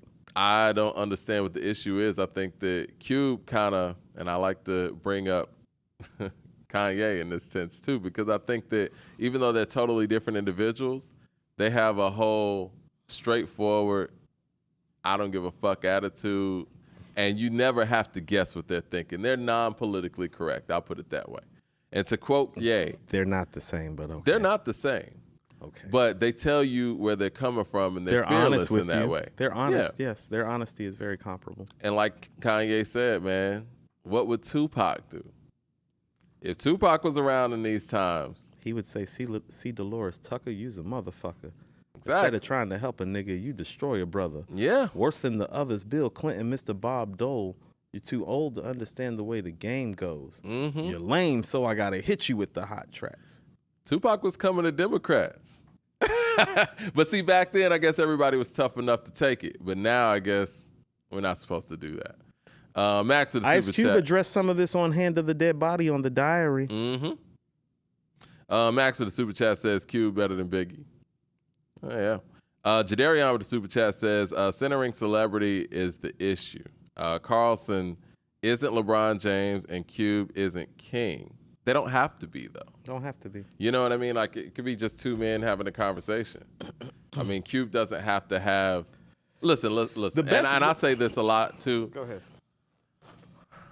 People want to talk about Cube's credentials and, you know, staying in lane. There was a lot of that talk that he was talking about in the interview. Do people understand that, you know, Dr. King never was political office? Like, he never got voted into any level of political office, but was able to make change with just his literally knowledge. Changed this whole federal system. Yeah, without being... Literally changed his whole federal system without ever being elected. Do y'all know if he even majored in political science? I don't know. He's a C student at Morehouse. Malcolm X isn't even college educated. Yeah.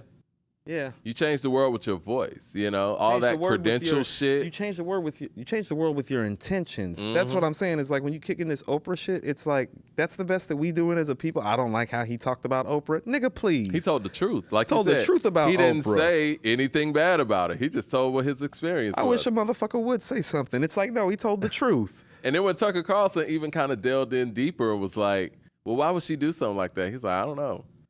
That's what, guess what? You know what? See, this is what I'm saying, and this is where people's feelings about race really get into it.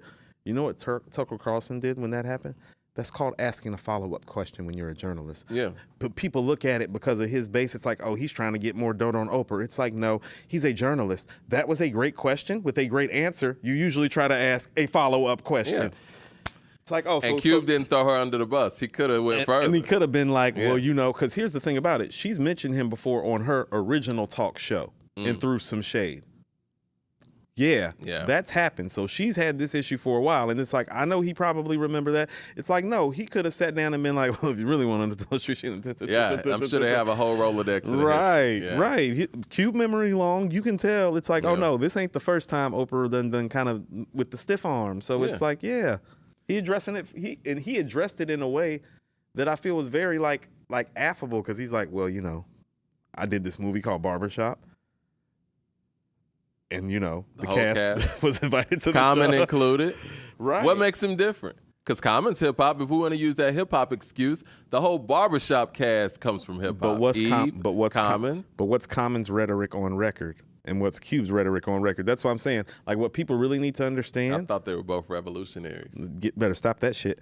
But what people really need to understand about Ice Cube is that part of why Ice Cube is speaking out on these things, I don't think people understand. Ice Cube's been getting treated this way by the white establishment and by large fractions of the wealthy black establishment almost the entirety of his whole career, because he is the author of Straight Outta Compton. He is the author of America's Most Wanted. He is the author of Death Certificate. Do you understand him? We as black people need to understand him espousing these things on record for us in the hip hop format is really why he gets all of this. Do you understand how wild the album cover for Death Certificate is? Right, and we actually got black people that think Ice Cube is selling out, and it's like, you understand this is happening to him because he didn't sell out, exactly. Right? And if you're and I don't want to use ignorant as the word, but it's like, no, you are foolish if you think that, though. You're not. Why you may not be ignorant, but you're definitely let foolish. Him on The View? Right. Why wouldn't they let him on The View? Why wouldn't Oprah invite him to, you know, the movie he fucking created? Yeah. It's wild. Like, when has Oprah ever had a cast of people on and the director or the executive producer aren't in? Like, think about it, y'all. And honestly, man, let's keep it all the way above. If we want to talk about, you know, being a model citizen out here, Ice Cube's nose is clean. There's no reason to not invite him on The View. I told you. He hasn't assaulted anybody. He hasn't gotten any scandals. You know what I'm saying? He's a family man. His son's out here acting, having a successful career. He's built his business. You know what I'm saying? Like, why wouldn't you have Cube on The View? My daughter, before her formative years, thought he was the guy from Are We There Yet? She said, that's the guy from Are We There Yet? I was like, yeah, we're gonna have to play Straight Outta Compton right now. Jermaine Johnson with the super chat says, Ye is a terrible example. Nah. Leroy Green with the $20 super chat, showing love, but I'm sure he's gonna throw something at us. He says, again, brothers, Oprah hasn't had rappers on her platform for almost her whole career. Right. Because she's not from hip hop. When Jay asked to come, he told her to meet him and Marcy to show her what the culture was about. So you're telling me that Oprah is oblivious to black culture? Is that what you're telling me, Leroy? What? You do know Oprah's from Mississippi, right? And based her business out of where? Chicago. What are we doing? So she needed to go to Marcy Projects to actually see what black society looked like? I mean, heaven Leroy. forbid she should step out of Harpo Studios and, I don't know, go to the south side or the west side, which is right there. You're giving her way too many passes on that, man. Don't do that. But do you see the grace? You see how the grace is unequally yoked when it comes to some people? Some people get every pass in the world. But what has Oprah done for us that y'all are giving out this pass, Leroy? Like, what has Oprah done for you? Raka Shaba, the super chat, says only one political party supports the Confederacy. For me, I love Oprah's contribution to people like being aware of openly. How great. Rakasha. I love Oprah's contribution to the literary world. Oh, she's an incredible journalist. With the book, no, I'm talking about the book club shit. I'm not even talking about her as a journalist. I'm talking about the book club and getting somebody like Toni Morrison, who is arguably the greatest writer ever, like some of the notoriety she deserves. But like outside of those contributions, it's like when I look around at our community, it's like, no, Ice Cube got more right to talk about Oprah than Oprah got to do about Ice Cube in this community. It's like, I don't know what community that y'all are living in. Because that getting Obama elected, that shit don't do nothing for me, Mike. Don't get me started. I told you, I want my premium gas at $3.39, the $3.29 to $3.39. I want a pack of chicken not to cost the price of a Hyundai. Like, that ain't got shit to do with Oprah and Obama. I think Oprah is an incredible journalist. And as a journalist myself, I do admire her style and her interviewing style and those things. She's a great interviewer. You don't have to do... Who she be interviewing? J.K. Rowling? All kind of people. But listen, people could do whatever they want to do, but I do have a problem when you block people from your platform without reason. Like why would somebody that is important to black culture as Ice Cube be blocked from anybody's platform? No, that's the problem. That's why I keep bringing up Obama, though, because it's like, oh, no. To get accepted by some of these black elitists, you have to be an Obama. You have to be you can't be an Ice Cube. you have to be part of that boule black intellectual class. Or you at least need to give off the effervescence of it, which you're speaking in your tone. Like Obama might, hey, and then go step out back and smoke a Newport. So you think Common fits that motif? I mean, she lets him on the show. It is what it is. What do you think, Mike? I think so. He dresses the part. He talks the part. And, he stays quiet and does what he's told. It's very, I never thought I would say that Common was that safe. But, yeah, Common's become very safe. Mike, he was never really not that. It was never really that. There was kind of edge here and there, but on the battle records, yes. But he's always been a very introspective and reflective rapper. Like nothing about his material was ever dangerous or edgy like that, and that's okay. It was still dope, still great material. But it's like he was never that guy anyway. So it's like when you're saying is he safe? It's like he's kind of always been safe after Resurrection. Yeah. Yeah. Jay Short with the super chat says Oprah had Jay on her show because Jay is safe. Oprah is like a lot of black folks. They don't like hip hop because it makes white folks uncomfortable. Said a lot there. White folks need to be made to feel uncomfortable. Leroy Green with the super chat says, Coop, you can Google how much Oprah has done for black people before throwing her under the bus. So Tucker can pat you on the back just so Cube can move the needle for the big three. Leroy, this is the thing, man. If it was like that, Coop shouldn't have to go Google anything. You should have been able to say that in your super chat. Thank you, Mike. Let's just be perfectly honest. Let's keep it real. If her contributions was like that, you would be able to say that in your super chat. We wouldn't have to go Google anything. How about this? Here's something that I know. Michael Jordan just gave up some of his share of ownership, but do you know Michael Jordan has employed more black people than any other NBA owner during his tenure? Exactly. I can say that about Mike off the top of my head. Mm-hmm. Now give me some Oprah shit. I wait. Yeah. Right. I read too. I be following the stuff too. I told you I appreciate the literary contributions. Yeah. Mike, that's my nice way of saying it. It's like, she ain't do for black people like that. It's like, we're going to talk about a school in Africa? I mean, that's fine. Again. No, that's great. That's her prerogative. That's her work. She could do whatever she wants with her legacy. But Mike, to block others who are important to the this culture, is what I mean. There's no apologizing. This is what I mean. She opened a school in Africa. But, Mike, you want to know what I'm saying? It's like, but will you step outside Harpo Studios and, feed a homeless man like I be doing down at my job, down in the city every day? You feel what I'm saying? I don't know if she does that or doesn't. No. I mean? I'm talking about, the intention of it. And it's so stop making it seem like people coming from Oprah. It's like if it was like that, we would talk about her in this community like that. Because when people do in this community like that, we talk about it, Mike. We know who doing what for us. Well, the thing is, man, when you turn your back to hip-hop like that, which is black culture and which is black youth culture, especially in the time she was coming up, it's like this is what happens 20, 30 years later. You know what I'm saying? Hold on. What do we really have to go on? What's her problem with embracing hip-hop? Not all of hip-hop is, 6'4", bitches, or whatever they want to say. He said hip-hop only, bitches, and alcohol. Yeah, oh, hell no. There's a lot of great hip-hop to go out there and embrace. Let's go to Jay right quick. Mm-hmm. It's like, who helped Meek Mill with his legal problems? Jay. 21 Savage. Yeah. You get what I'm saying? What about Pusha T, helping out Flint, Michigan? You get what I'm saying? It's like, stop making it seem like we know who's contributing. That's what I'm saying. And that's just on the surface. It's no telling how many jobs that hip hop has provided outside of the artists, outside of the managers, outside of how can you hate that? How WTF how SMH? Can you hate that? Hold on, how did WTF SMH with Jan Sport J on the second half end? Yeah. Community love, providing jobs. Why would you try to come from me? Why you ain't proud of Nas? How can you not be proud of hip hop? How can you not want to take? And how can we accept that? You know what I mean? Right. And sit there and be like, Oprah just don't fuck with hip hop. Hip hop's 50. How old is Oprah? She not too much older than that. You know what I mean? It's not like she 100 years old. You can embrace hip hop and understand all the great things that hip hop has done for black culture in America, period. So I think that's a cop-out, in my personal opinion. It's super weak, Mike. Yeah. It's one of those things. Andrew and I talk about this on Mirror Music. The things that black people in this country has been indoctrinated into. Oprah is one of those things, though. It's like, nah, fam, I want the receipts.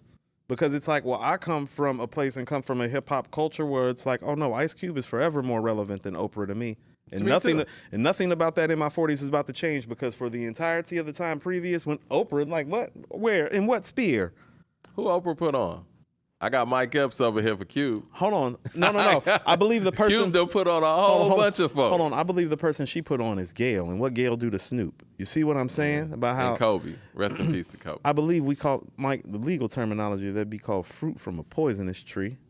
Blue Collar Hustle with the super chat says, I resent the shots at Common talking about doing what he's told. No one said that. I did say that. Oh, you said that? Yeah, I said Just because and Cube too. are not running the same race, don't make him a tap dancer. No, I didn't say he was tap dancing, but he do be doing what he's told, in my opinion. Come on, man. You know, stop playing. That's not really a shot at Common. It's just kind of, you know. Kanye ran for president, didn't he? Didn't your boy run for president? I had a problem with that. Hold on. Did your boy run for president? And what, Mike, Finding Forever is Common's first chart-topping album. His first album, he had got #1. Who produced that? B is the reason that the Democratic Party even utilizes Common to the level they do now. And what he do? He went out there and was campaigning and performing for Joe Biden in 2020. And again, like, that's your prerogative. And if you don't want to... Like he was told to.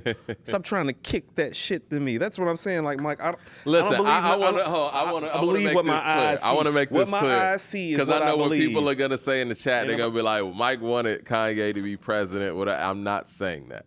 I want Ice Cube to be president. All I'm saying is the guy who elevated your career to the level where you can be used by such forces, I wouldn't go out there openly and go against that. You know what I'm saying? Like, if you were running for president, you know what I'm saying? And let's just say for whatever reason, like, you know what, Coop wouldn't be a good president. What is he doing? Yada, yada.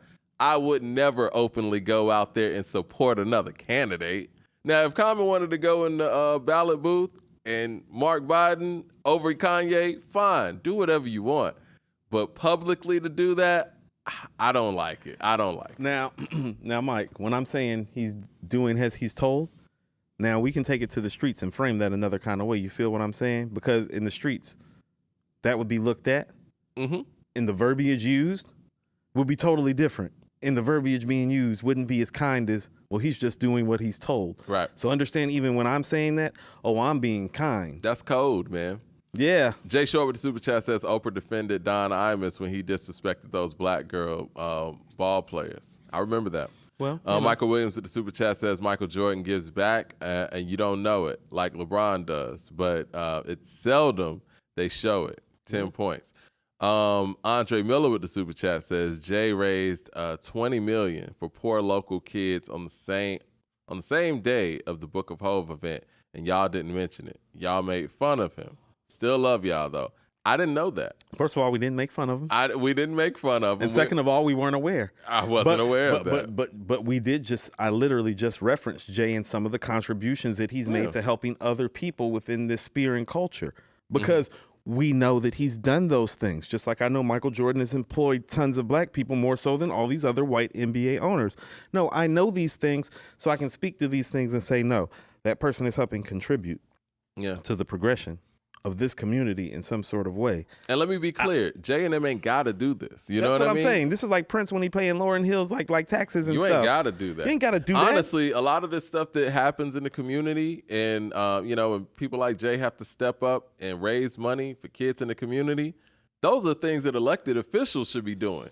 The people that go out there and come to you and ask for your vote, those are initiatives they should be doing with the money that the taxpayers are paying, you know what I'm saying? And making sure things are allocated. So it's unfortunate that the entertainers even have to step up and do those things, first of all. And then it gets to a point where they become something like, yo, you got to do this. Like, no, they don't have to do any of this stuff. So, Mike, shout out to them for even doing that. Now, Mike, in the issue of fairness, I'll tell you something that came up with the spaces with Jan Sport Jay and with Taj.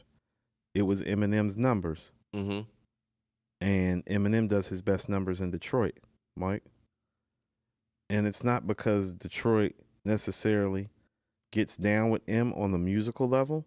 Yeah. It's because M is giving back to the community in the city of Detroit. And they're giving back to him. Literally.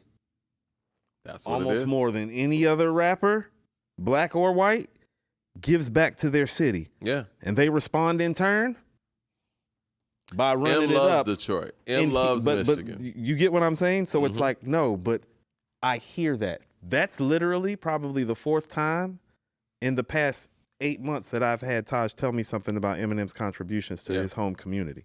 He contributes to hip hop and everything. You know what I mean? Now, like I Shade say 45 has done more for black artists than almost anybody in the past 10, 20 years in hip hop. Everything I say about Eminem is strictly music. Right. You know what I'm saying? It's nothing personal. So understand, and I'm saying this respectfully. Understand somebody like Eminem, because I know what I know. He contributes to this community. Mm-hmm. That shit matter more than Oprah do up in here. People need to wake the fuck up. Jay Short with the super chat says, Leroy is all cap. I believe she had Cube on to blame hip hop for Don Imus derogatory comments against black women. But yeah, right. Hold on. I see somebody in the chat talking about how we give back. We literally just did a whole Juneteenth event. Like I literally have ended the last two of the last three shows talking about the school give back that's literally taking place this Friday at FDL Compound, and I've asked people that if they'd like to donate to reach out to me. That's what I'm saying. We literally started pulling up on Metropolitan Avenue about giving back to the community. Like don't play with me. I'm out here giving back too much. Yeah. Like I'm out here really giving back, Mike. Like I'm even giving the having change. These conversations. Mike. I'm literally giving the change out to the homeless in the city. Like when I have money on me, I'm literally feeding the homeless in the area. Like stop playing with me. Yeah. Like my shit is live like daily. Like not for TV. And to bring that around, man. I know we don't have a whole lot of time left, man. To bring that around, Cube has done too much for hip hop, for the black community, and for Black America. Period. For people to flip on him because of how things look. This seems like an optics thing as opposed to You're not allowed to interview with Tucker Carlson. Yeah. Says who? Do y'all listen? I don't see Oprah interviewing the people him. who are on YouTube right now, I mean, and I do this all the time when I'm working during the day, I'll go look up old clips of Malcolm X, right? When Malcolm was on TV, who was he sitting across from? Bunch of white men. A bunch of enemies. So, you know what I mean? Nobody agreed with anything colonizers that he was on. Every time that he sat across from somebody, it was somebody who was his, that was going against anything that he was about. Mike, he literally. Why did we change? Like, because he. You want, Mike, because he had the goods, Mike. Yeah.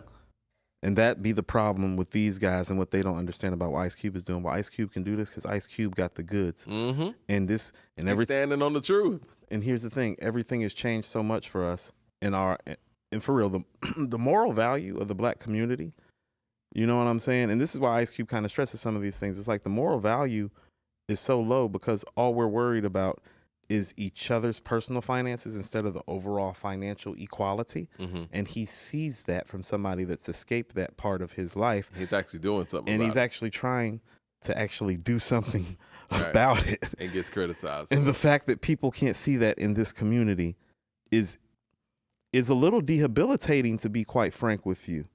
Yeah. Like Jay Short said, man, you continue to bash your advocates, you won't have any advocates. Like what Malcolm X did, and part of even why the Nation of Islam is what it is today here in America, is that Malcolm X stepped to the table, and anybody that had something for him, he systemically, institutionally, and intelligently got them to understand that what they were doing was fundamentally wrong, and that he understood it and could say it in a manner without it coming off as, I don't know, too street, too black, to a lot of things. It was just, no, these are the facts. These are the rules. Even getting into biblical scripture, which he had to do a lot because people had a problem with him being Muslim. It's like, no, he came with the goods. And it's like now when we actually have black men that come with the goods, it's like, y'all want to hand me Oprah?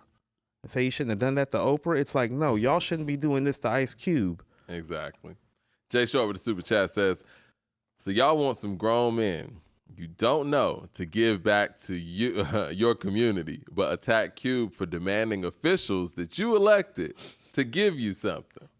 Right. It's wild, right? It's wild. Like where's our fundamental teaching in this community, Mike, that this is even occurring? Like these are the things that make me worry about us as a community. It's like, where is the fundamental teaching and instruction taking place to understand that Ice Cube is here to help? Mm-hmm. This community. He's already helped himself. Yeah. Now, there are other people, I'm not going to say their name because we already talked to them. Well, they have helped themselves, and they help this community at their leisure, and only in the facets and in the areas that they like to, like getting somebody nominated for president. Now, I don't know who you were taught to rock with in this community, but I know who I was taught to rock with. And so that's what I mean is like, well, what happened to the teaching? Because this appears to be It usually comes down to education and information, Mike. Yeah. And it just feels like, you know, when it comes to even our own blackness in this country, sometimes it's like, well, we're not educated and informed enough. I'm glad you brought up Malcolm X and him like literally sitting around his adversaries almost the entirety of all of his speaking engagements. Yeah. He never sat down with other black leaders. Even the black leaders were his adversaries. The other black leaders were his adversaries. They didn't even want to sit down with him. When he was on television, he was never sitting down with people who agreed with him. Yes. Everybody he sat down across was a dissenter. Exactly. Everybody. And he stood on the truth. It wasn't like he was talking some radical, you know, out-of-pocket stuff. He was talking about justice, you know? And nobody had a problem with that then. But now, for whatever reason, that's an issue. And one of the main things that he addressed, like, and here's where him and Dr. King were different. It's like, well, Dr. King was fighting for the equality of the races. Malcolm was talking about the institutionalization of it, though, and how it fundamentally and psychologically it left us broken. Yeah. You get what I mean? It's like, now, how is it okay in that time and we still renown and revere him? Do you not listen? Are you not hearing what Ice Cube is saying? Exactly. It's like, you're not listening to what Ice Cube is saying. The critiques is who he's sitting down with as opposed to what's being said. So this is more about the black people not liking the white man that he's sitting down with is what it sounds like. You feel what I'm saying? And that's he fucking sat down sad. With everybody. He sat down with the Breakfast Club. But you see what you see what made news though? Yeah. It would be one thing. It would be one thing if he only sat down with Tucker Carlson and he denied going on other platforms or something like that. He's gone on every platform. The other platforms have denied him. I don't think you're hearing me totally like all the way though, Mike. It's like, how long has Ice Cube been on this tour? Because I feel like we've been talking about it for about a month. Yeah, about a month. Okay. Ice Cube's a businessman, and he's a smart man, a brilliant thinker, a mastermind. This one interview has gotten more traction and talked about than all the other interviews he did combined. Mm-hmm. Mike, that's why he did it, because he realized that his own people weren't listening to his message. And it took him going on another platform to get people to wake the fuck up and start at least listening to what he has to say. And that's what I'm talking about how sad it is. It's like all of you who are coming for Ice Cube right now, like you're sad and part of the problem, because had you been doing your job to begin with, he wouldn't have to go on Tucker Carlson. You're part of the fucking problem, not the solution, if you think that way. Because the reality of the matter is that he's been going mostly on black shows. Yep. And what has the response been? Ice Cube's on another show. And now that he goes and does it on a right-wing network with somebody who is not very well liked in this community, now you want to give a Now damn. you're listening. Now you're paying attention. Now you're listening. Maybe you should be fucking listening from the jump and he wouldn't have to do it. That's what I'm saying. This probably wasn't even part of the plan, but about him disseminating his message because his people are not listening, he has to, quote unquote, go to a white man's show and a white man's network to get his own people to pay attention. Now, how fucking sad are we? We trying to make it seem like it's Ice Cube. Like I'm embarrassed. I'm embarrassed. Leroy Green with a super chat says, Cube, Dr. King got his civil rights laws signed. Did Cube have Tucker Carlson sign his contract for Black America? Well, this is the thing. Here we go with this. Okay. He was able to... Well, Dr. King had the people behind him because people were paying attention. Well, no, you know what? Yeah, that too. But that's the main thing. But let's keep it real. Lyndon Johnson, you know, and there was a lot going on then. You know, black people were turning up. It wasn't just the sit-ins. It wasn't just that, right? He actually sat down with Dr. King. Now, ask if the sitting president is willing to sit down with Ice Cube about his contract. Ice Cube just told you that the one guy that was in the cabinet that was speaking to him is no longer part of the cabinet, which is pretty much where that conversation died. So you need to blame that part. Meanwhile, and not the fact that he actually took an invite to somebody who has an audience that would listen to some of his messages. Here's how serious and how broken the train of thought is. Dr. King was talking to John F. Kennedy first, and Kennedy got assassinated and actually still was able to create the channel through Lyndon Johnson because Lyndon Johnson was the vice president at the time. He kept the channel alive and made it happen. I don't want to hear these bullshit-ass excuses from people that don't know their history and aren't paying attention today. Or just cherry-picking history and don't want to apply it overall. 36 Chambers Dr. King, $20 super chat. Two presidents, back-to-back presidents, Dr. King was having conversations with about these bills. And not to mention Kennedy's brother as well. Correct. 36 Chambers with the super chat says, with $20 super chat, and put some respect on that. He says, I think the critique that is that Tucker Carlson has been anti-black advocate that has actively pushed a conservative agenda against any non-white community on a massive media platform for years. Should he have addressed that? Well, he's not the person interviewing Tucker Carlson, and maybe he did address it, and he's not the person that is going to do the final edits either. So like you said, in the interview, he said they've been talking all day. I'm sure he addressed them. Do you ever know Q running from any conversation? Right. I'm sure it came up, probably got edited out in the process. But I think at the end of the day, even with the edits we saw, it was a lot of great information that came across, and that ain't tap dancing, people. I know you got to get up out of here in a second. Well, hold on 1 second on that. Actually, I need you to take the show for 2 seconds while I make this call. Okay, cool. We were going to get on that Drake thing. Well, Coop and I were going to close the show out with this whole Drake conversation, man, because Drake is coming at Push, coming at Kenny. He's out here breaking records in concerts. And Coop was telling me offline, I'm sure he's going to say something about it when we get back, that he thinks that Drake is coming for that record that Mr. Morale and the Big Steppers concert set just recently, actually. And another conversation that we had offline that I thought was interesting, Certified Lover Boy. Do you guys think that album's better than Mr. Morale? Because in my personal opinion, I think that it probably is, right? It had the bigger songs. It probably is going to last longer. And imagine what Drake feels when people are heralding Mr. Morale and somehow acting like Certified Lover Boy didn't happen. Oh, we got some more super chats, too. I got some more time, too. The flight got delayed. Okay. T-Nitty with the super chat says, Kanye talked to Trump, and people killed him, too. Yeah, but again, you know who else was there? The great Jim Brown. And people try not to even, say anything about that. And rest in peace to Jim Brown. I wish somebody would say something about Jim Brown. He comes from a school where you do have to sit across from people who you disagree with. Yes. It wasn't just Kanye there. Jim Brown was there. Yeah. The guy that stood next to Kareem. And I'm going to be perfectly honest with you. And I know Kaepernick got invites to that White House, and I think even that meeting, right? Mm-hmm. I disagreed with the people, and there's a lot of big people in media who were saying that he shouldn't go. My thing is, anything you stand on and anything you stand for, you're sitting in the highest office. Regardless if you like that person that's sitting in that office, that's the person that can actually make change, right? You got to go out there and say what you got to say. Listen, I've seen Van Jones get on television and go in on Trump, right? I went to the King Center for an event. Van Jones was there. He was talking about all the things that he went to the White House while Trump was in there and voiced and actually got changed. And he said, now, I don't support the guy, but he got this, and this changed when I went up there and he heard my concerns. That's how you do it. And I totally disagree with the fact that Kaepernick didn't go up there. I think it was a missed opportunity. So again, I'm not going to throw haymakers at Jim Brown or Ye for going up there in any sort of way.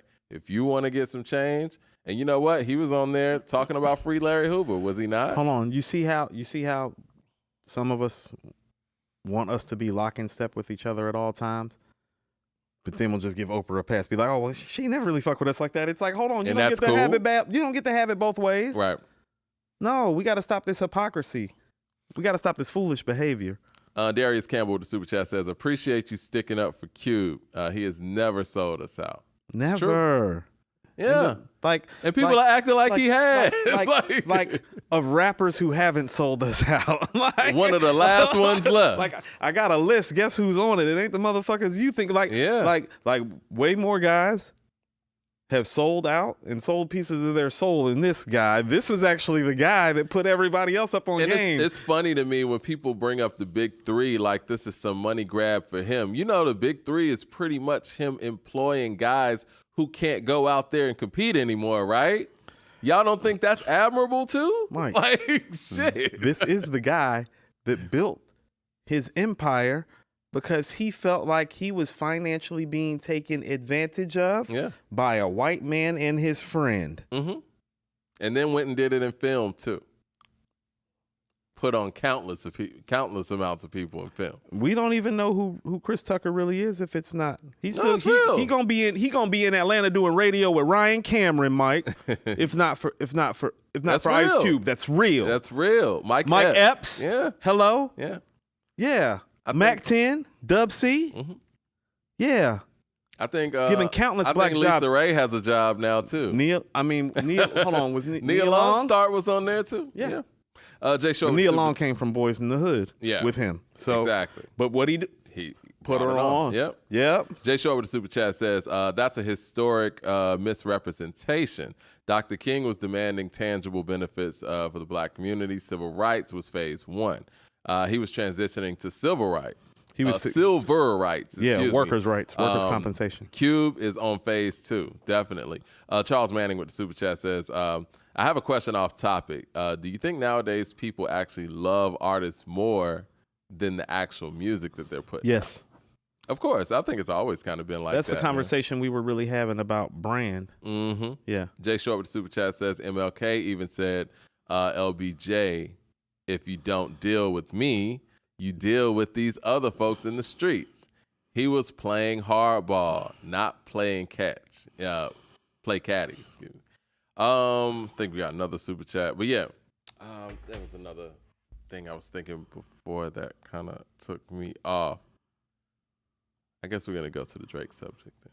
I mean, because I know we kind of went back to the Cube thing. Yeah, shout out to Cube. I mean, we ain't about to stay here like all night, but I do have time now. Yeah. Somebody was saying that we need to have Tariq Nasheed on the show. I would love to have Tariq Nasheed on the show. And I heard he got a hip-hop documentary coming, so we can definitely talk about that too. But yeah, I was talking to the people about the whole Drake theory that you and I were discussing offline when you walked out. That Drake is coming for Kendrick's dollar amount on the tours. It's coming for everything. It's coming for everything. Explain that. So, I mean, I'm telling you, this Billboard thing is what started this. I think so. The Billboard thing started it, Mike, because it's like he looked at where he got placed, and that's what I mean. He's like, he's looking at 1. He's like, no. He's like, that's cool. He's looking at 2. He's like, what the fuck is that? And then he's looking at 3, 4, 5. He's like, no. He's like, that's about right. He's like, hold on. He's like, hold on. And then he probably sat and thought. He's like, hold on. I got more Billboard hits than Prince, than Michael Jackson. I'm that guy. Like, according to them, I'm that dude. Now, that guy number 1 and number 3, it's like, no, I feel like I should be nestled between them if somebody getting nestled from this era, especially since my last album and his last album. It's like, no, my shit had some shit on it. It wasn't my best work, but I had something for the people. I don't know what that therapy plate was. and he's like, this is what I mean. He got he got old school rapper tendency. He woke up one morning and is like, I ain't having this shit, and I'm gonna show people what time it is. And he's like, when he's showing people what time it is, he's like, oh no, I'm gonna show people through the tours. I'm gonna show people through the streams. I'm gonna show people through the bars. I'm gonna show people through the music. I think this is what I mean about his competitive nature, and he's old school. I think them putting him at number 2 literally put a battery in his back about everything. Things changed. Like, hold on. It's like, you think he's the guy from this era, not me? He like, oh, and you got him between him and him? He like, oh, fuck that. Supposedly Drake's dropping next week. Mike. What do you think's about to happen in all coming. He coming. I told you, that whole Mr. Morale and the Mid-Steppers being the highest selling tour ever, Drake is literally adding on 4 or 5 extra dates at the end of his tour. Oh man, yeah. To make sure that he's like, oh no, I'm not. He's literally telling him, I'm not gonna let shit you do stand. Yeah. I'm not gonna let your numbers stand. I'm not gonna let this bullshit ranking stand. Yeah. He's like, you're not about to sit up here and be kicking this therapy shit while I'm over here making these hits. I do too, Mike. I respect the hell out of it. It's competitive nature at its highest order. It's hip hop, Mike. And honestly, man, Kendrick told us that this is what he was about. Isn't that what the whole Control verse is about? Like, isn't that why people rank the Control verse so high? Like, Mike, I don't think you understand. He's coming for him as an MC. He is. As a performer. And the numbers. He's coming for everything. And he's coming for everything. And Pusha and Pharrell are catching strays just so people don't say that he ain't saying nothing about them. He like, since we're here, since I got to do this shit. Right. Because if he was just coming to Kendrick, niggas they'd be like, oh, you didn't say nothing. Right. So he, pew, pew, pew, pew, pew, everybody catching some. It's like, yeah, I've sent Jim over there. This right here, you want to talk about This is exciting. Hold on, you want to talk about Pusha T not responding? No, fuck all that. This what's going right now. And I'm not saying as a Pusha T fan, it's like he can get to that in a minute. It's like, no. Kendrick need to do something about this. Pusha need to say something too. No. We gonna get to him in a minute. Yeah. Pusha not ranked number 2 all time between Jay and Nas. That's true. On Billboard's chart. Like they should call it the Drake Billboard, Mike, as far as the last 15 years are concerned, Mike. That's real. It's real. It is what it is, man. It is what it is. This ain't, the numbers say that. Yeah. And you know what? We got to give it credit where credit's due. He put in the work. He's like, I'm about to out-rap this guy. I'm going to out-album this guy. I'm going to outsell this guy. I'm going to outstream this guy. I'm going to out-tour this guy. Since you put him at number 2, motherfuckers. Jermaine Johnson with a super chat says, a lot of us don't like it because Cube is one of our heroes and feel like a bigoted journalist just used Cube to say, see, I'm not racist. I'm cultured. I don't think that you could even use that, though. You know what I'm saying? Like, it is what it is. But, yes, I agree with you on every level. I think that Drake's coming for that spot. And, I mean, not even coming for that spot. He's proven that spot is rightfully his. And he's proving also that the spots that Kendrick's getting, I say this respectfully, he didn't earn. And now he's going to make that conversation really tough for anybody that feels like he did. I never thought a Redman bar would involve Drake, but when Redman said, fuck a billboard, I'm a bullet on my block. Yeah. Now you know that you paid for your billboard spot. That's what Drake is over there saying to Kendrick right now. He's like, paid for that. It's my spot. You paid for that. I'm going to make you pay for paying for that. Yeah. That's rap shit, Mike. That's why it's like, oh, I don't care if you like Drake. Yeah. It's going to be very I don't care. I do. Let's think about this, though. He's making me, like, I was a fan after Back to Back. He's making me a real fan now because he's doing rap shit now. Imagine if LL would have done this to Big or something, right? Will we be having this same stance? Like, you know what I mean? Like, he's coming for it. Big better respond to L. You know what I'm saying? Like, it is what it is. Kendrick, if he's what he says he is and what everybody says he is, you got to respond to this guy. He's a formidable opponent on every level. And like you said, he's battle-tested. Kendrick in trouble, Mike. He is. He in trouble. Because I think this new stuff that Drake has is going to be, he's going to come at him even harder. Because this is very Jay-Z takeover-ish in the sense that it's like, well, he sees that he just made his worst album. Yeah. So he's kind of looking like, well, now seems like a good time. Yeah, now seems good. He sees that it's highly likely Kendrick ain't got nothing left in the chamber. Highly likely. You better go buy a new gun. And I feel like that's the Billboard position kind of made me feel like that even more because they're crowning him like he's done. You know what I'm saying? Like they ranked Drake and J. Cole like they're still going. They ranked Kendrick like it's over. And he actually got there. He actually got there after them a little bit technically. Yeah. Like he's definitely after Drake and slightly after Cole. I think Drake is going to continue to throw shots and punch at him to prove that he has nothing for him. And I got to be honest, man. I don't think Kendrick has anything for him.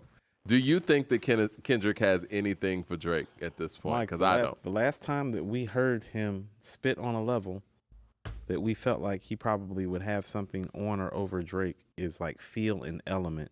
Mm-hmm. That's off Damn, Mike. Yes, that was 6 years ago. Yeah. What evidence do we have that he wants it with Drake? Well, he's been responding to Drake, guys, and I know people want to say whatever, and it's not good.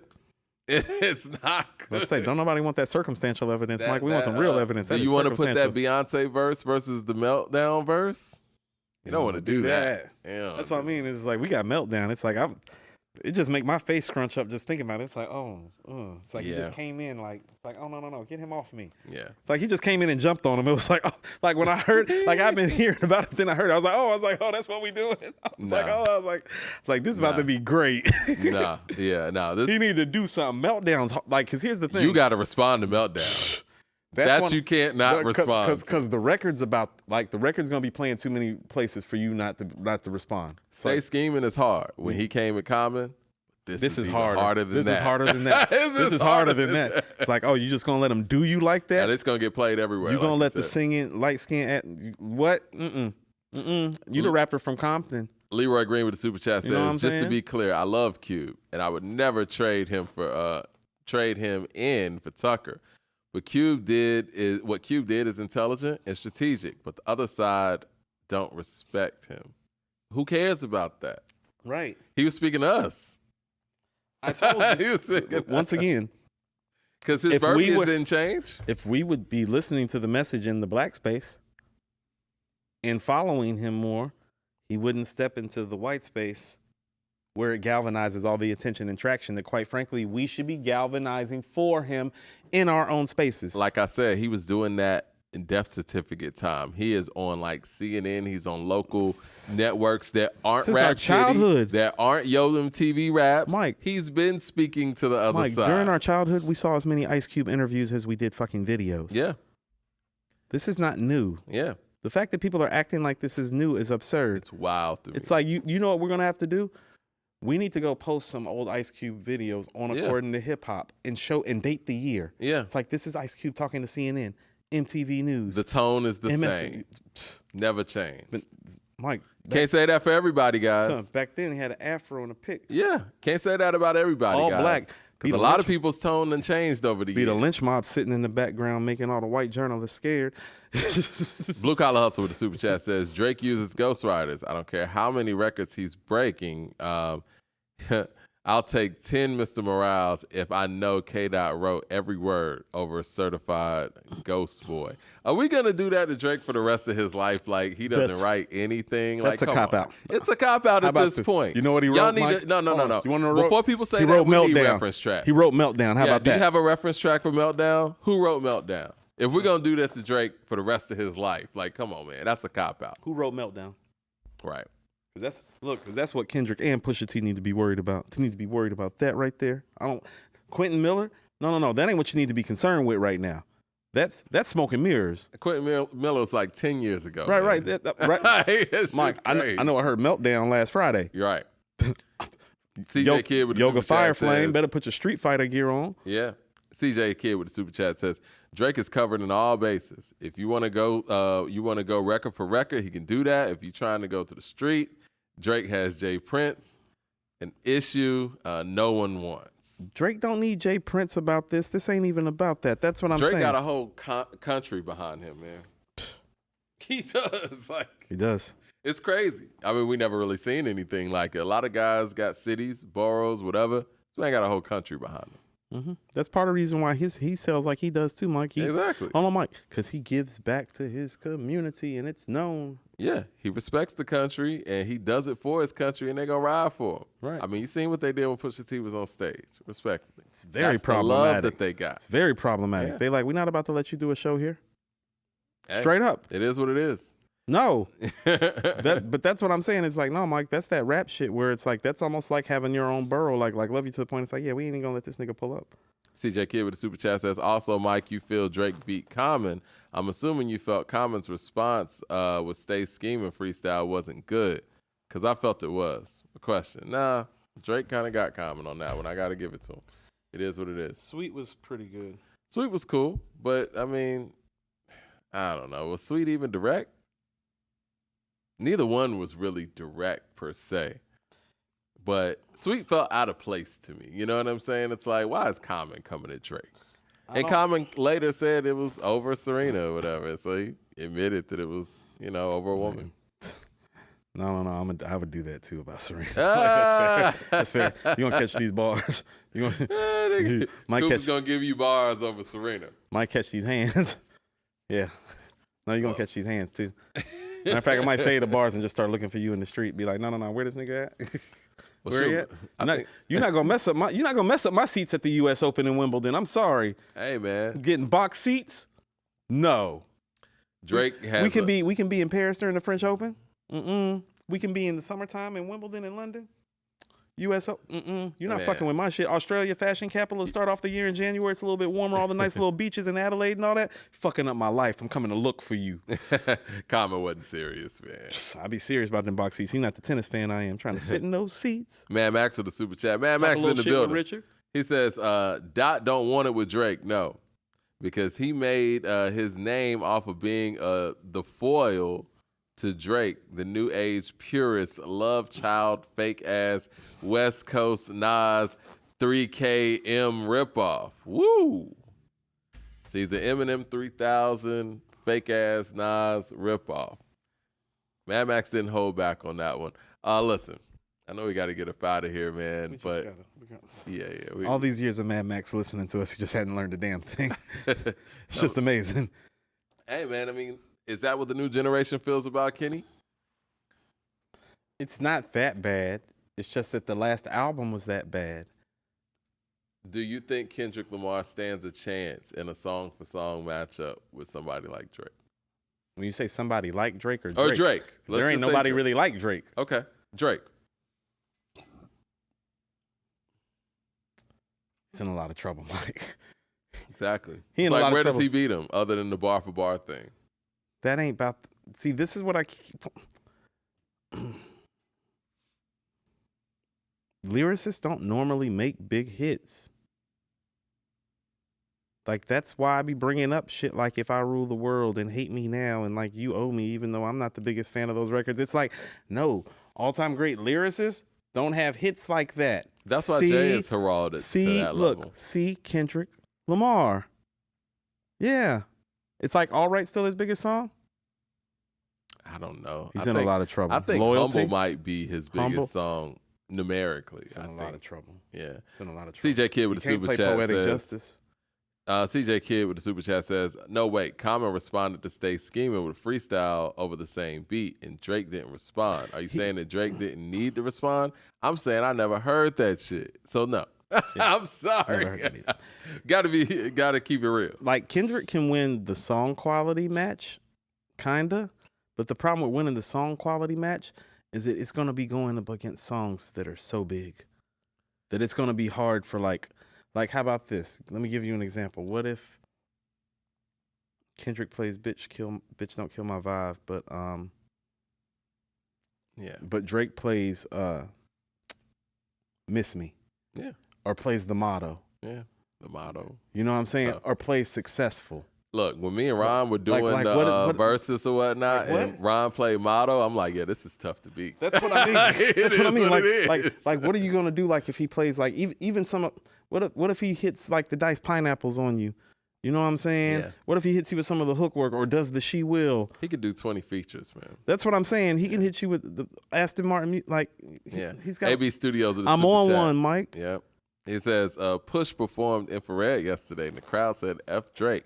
See, Pusha's, hey, there it is, man. Yeah. But you know what? A person like Drake absorbs that. Clips album. Drake is very Kobe-ish in that way. No, where he's not Kobe. He doesn't care about not being liked. Oh, that is Kobe. You know what I'm saying? Like, he will go into a hostile environment. I will give him that. See, but does he relish it the way Kobe does? Because that's the type of thing Kobe relished. He did. Yeah, I'm not sure if Drake is that. That's not like, that level, Kobe. But it's different to find that in this era because everybody wants to be liked. And I feel like in the beginning Drake wanted to be liked, but now I think this Billboard thing and having Kendrick at number 2 has changed Drake. Because it has. It's because even back to back is in. Nice. Like, even though he's coming at Meek, he's kind of like picking at Meek pretty much. You know what I mean? It's not vicious. You know what I mean?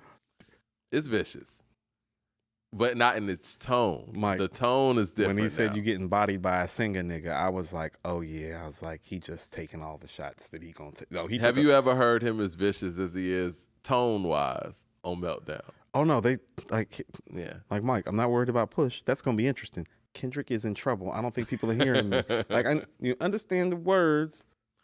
CJ Kid with the super chat says, also Jay Prince was needed to dare to beat the Pusha last time and talk Drake not going off the ledge. I don't think that was ever really squashed, to be perfectly honest. And Meek just came out with Drake in Philly. Yeah. He's on a award tour. Yeah. Yeah. All right, well, literally on a war tour, as in like this is gonna be the award tour when I get done with these shows. Ain't finna be no high steppers, mid steppers, low stepper. Ain't nobody stepping. No more stepping. There'll be no more stepping. You know, Quavo pushed his album back.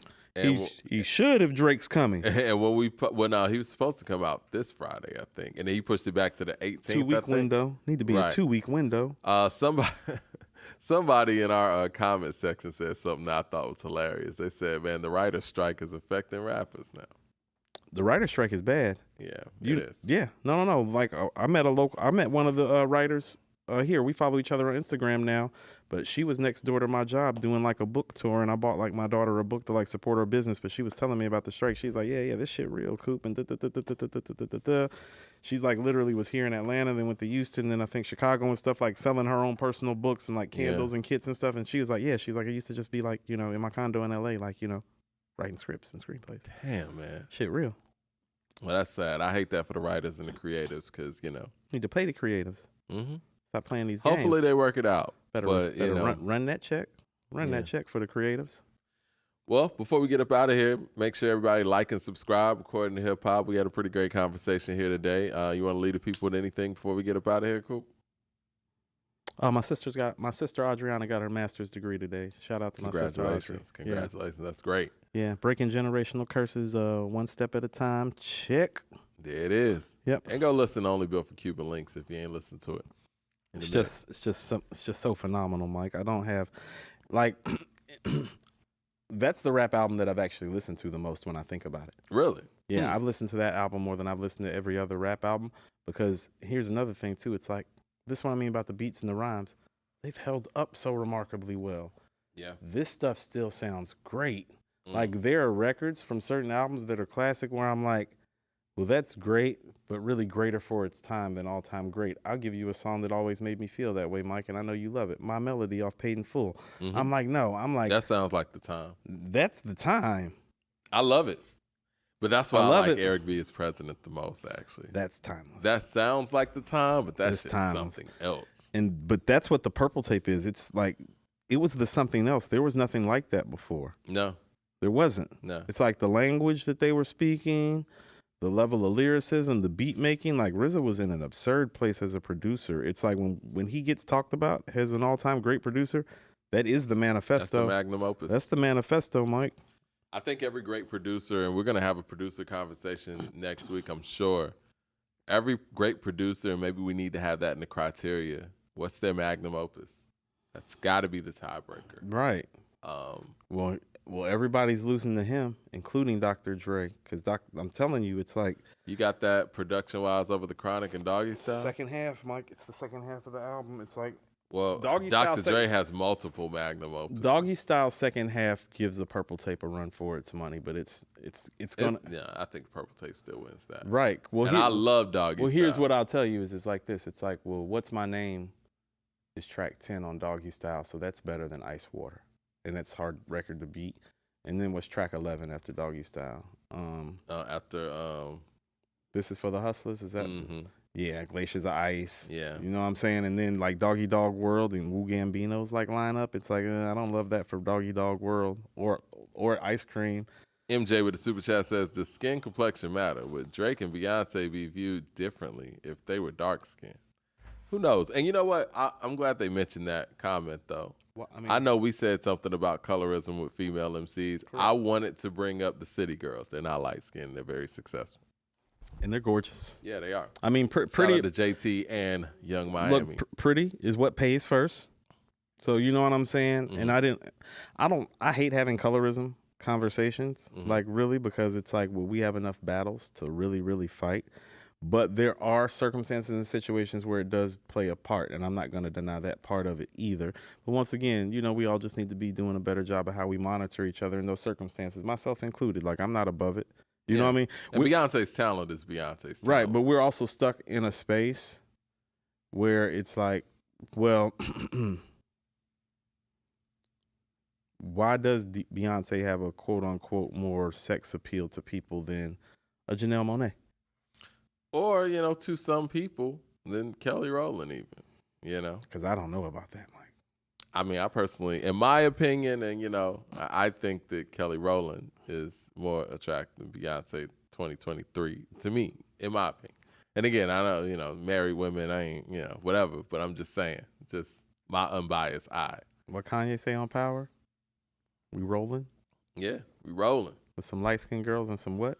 Kelly Rowland. Some Kelly Rowland. Shout out to Kelly Rowland. Let's get about it here. He didn't say some Beyonces and some dark-skinned girls, just so we clear. Okay. All right, okay. A2HH Live. And on that note, we got to get up out of here, man. Y'all hit like and subscribe. Hit the bell icon so you know when we're going live.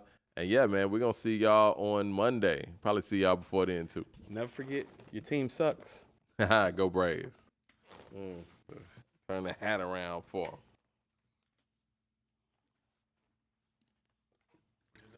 Cool.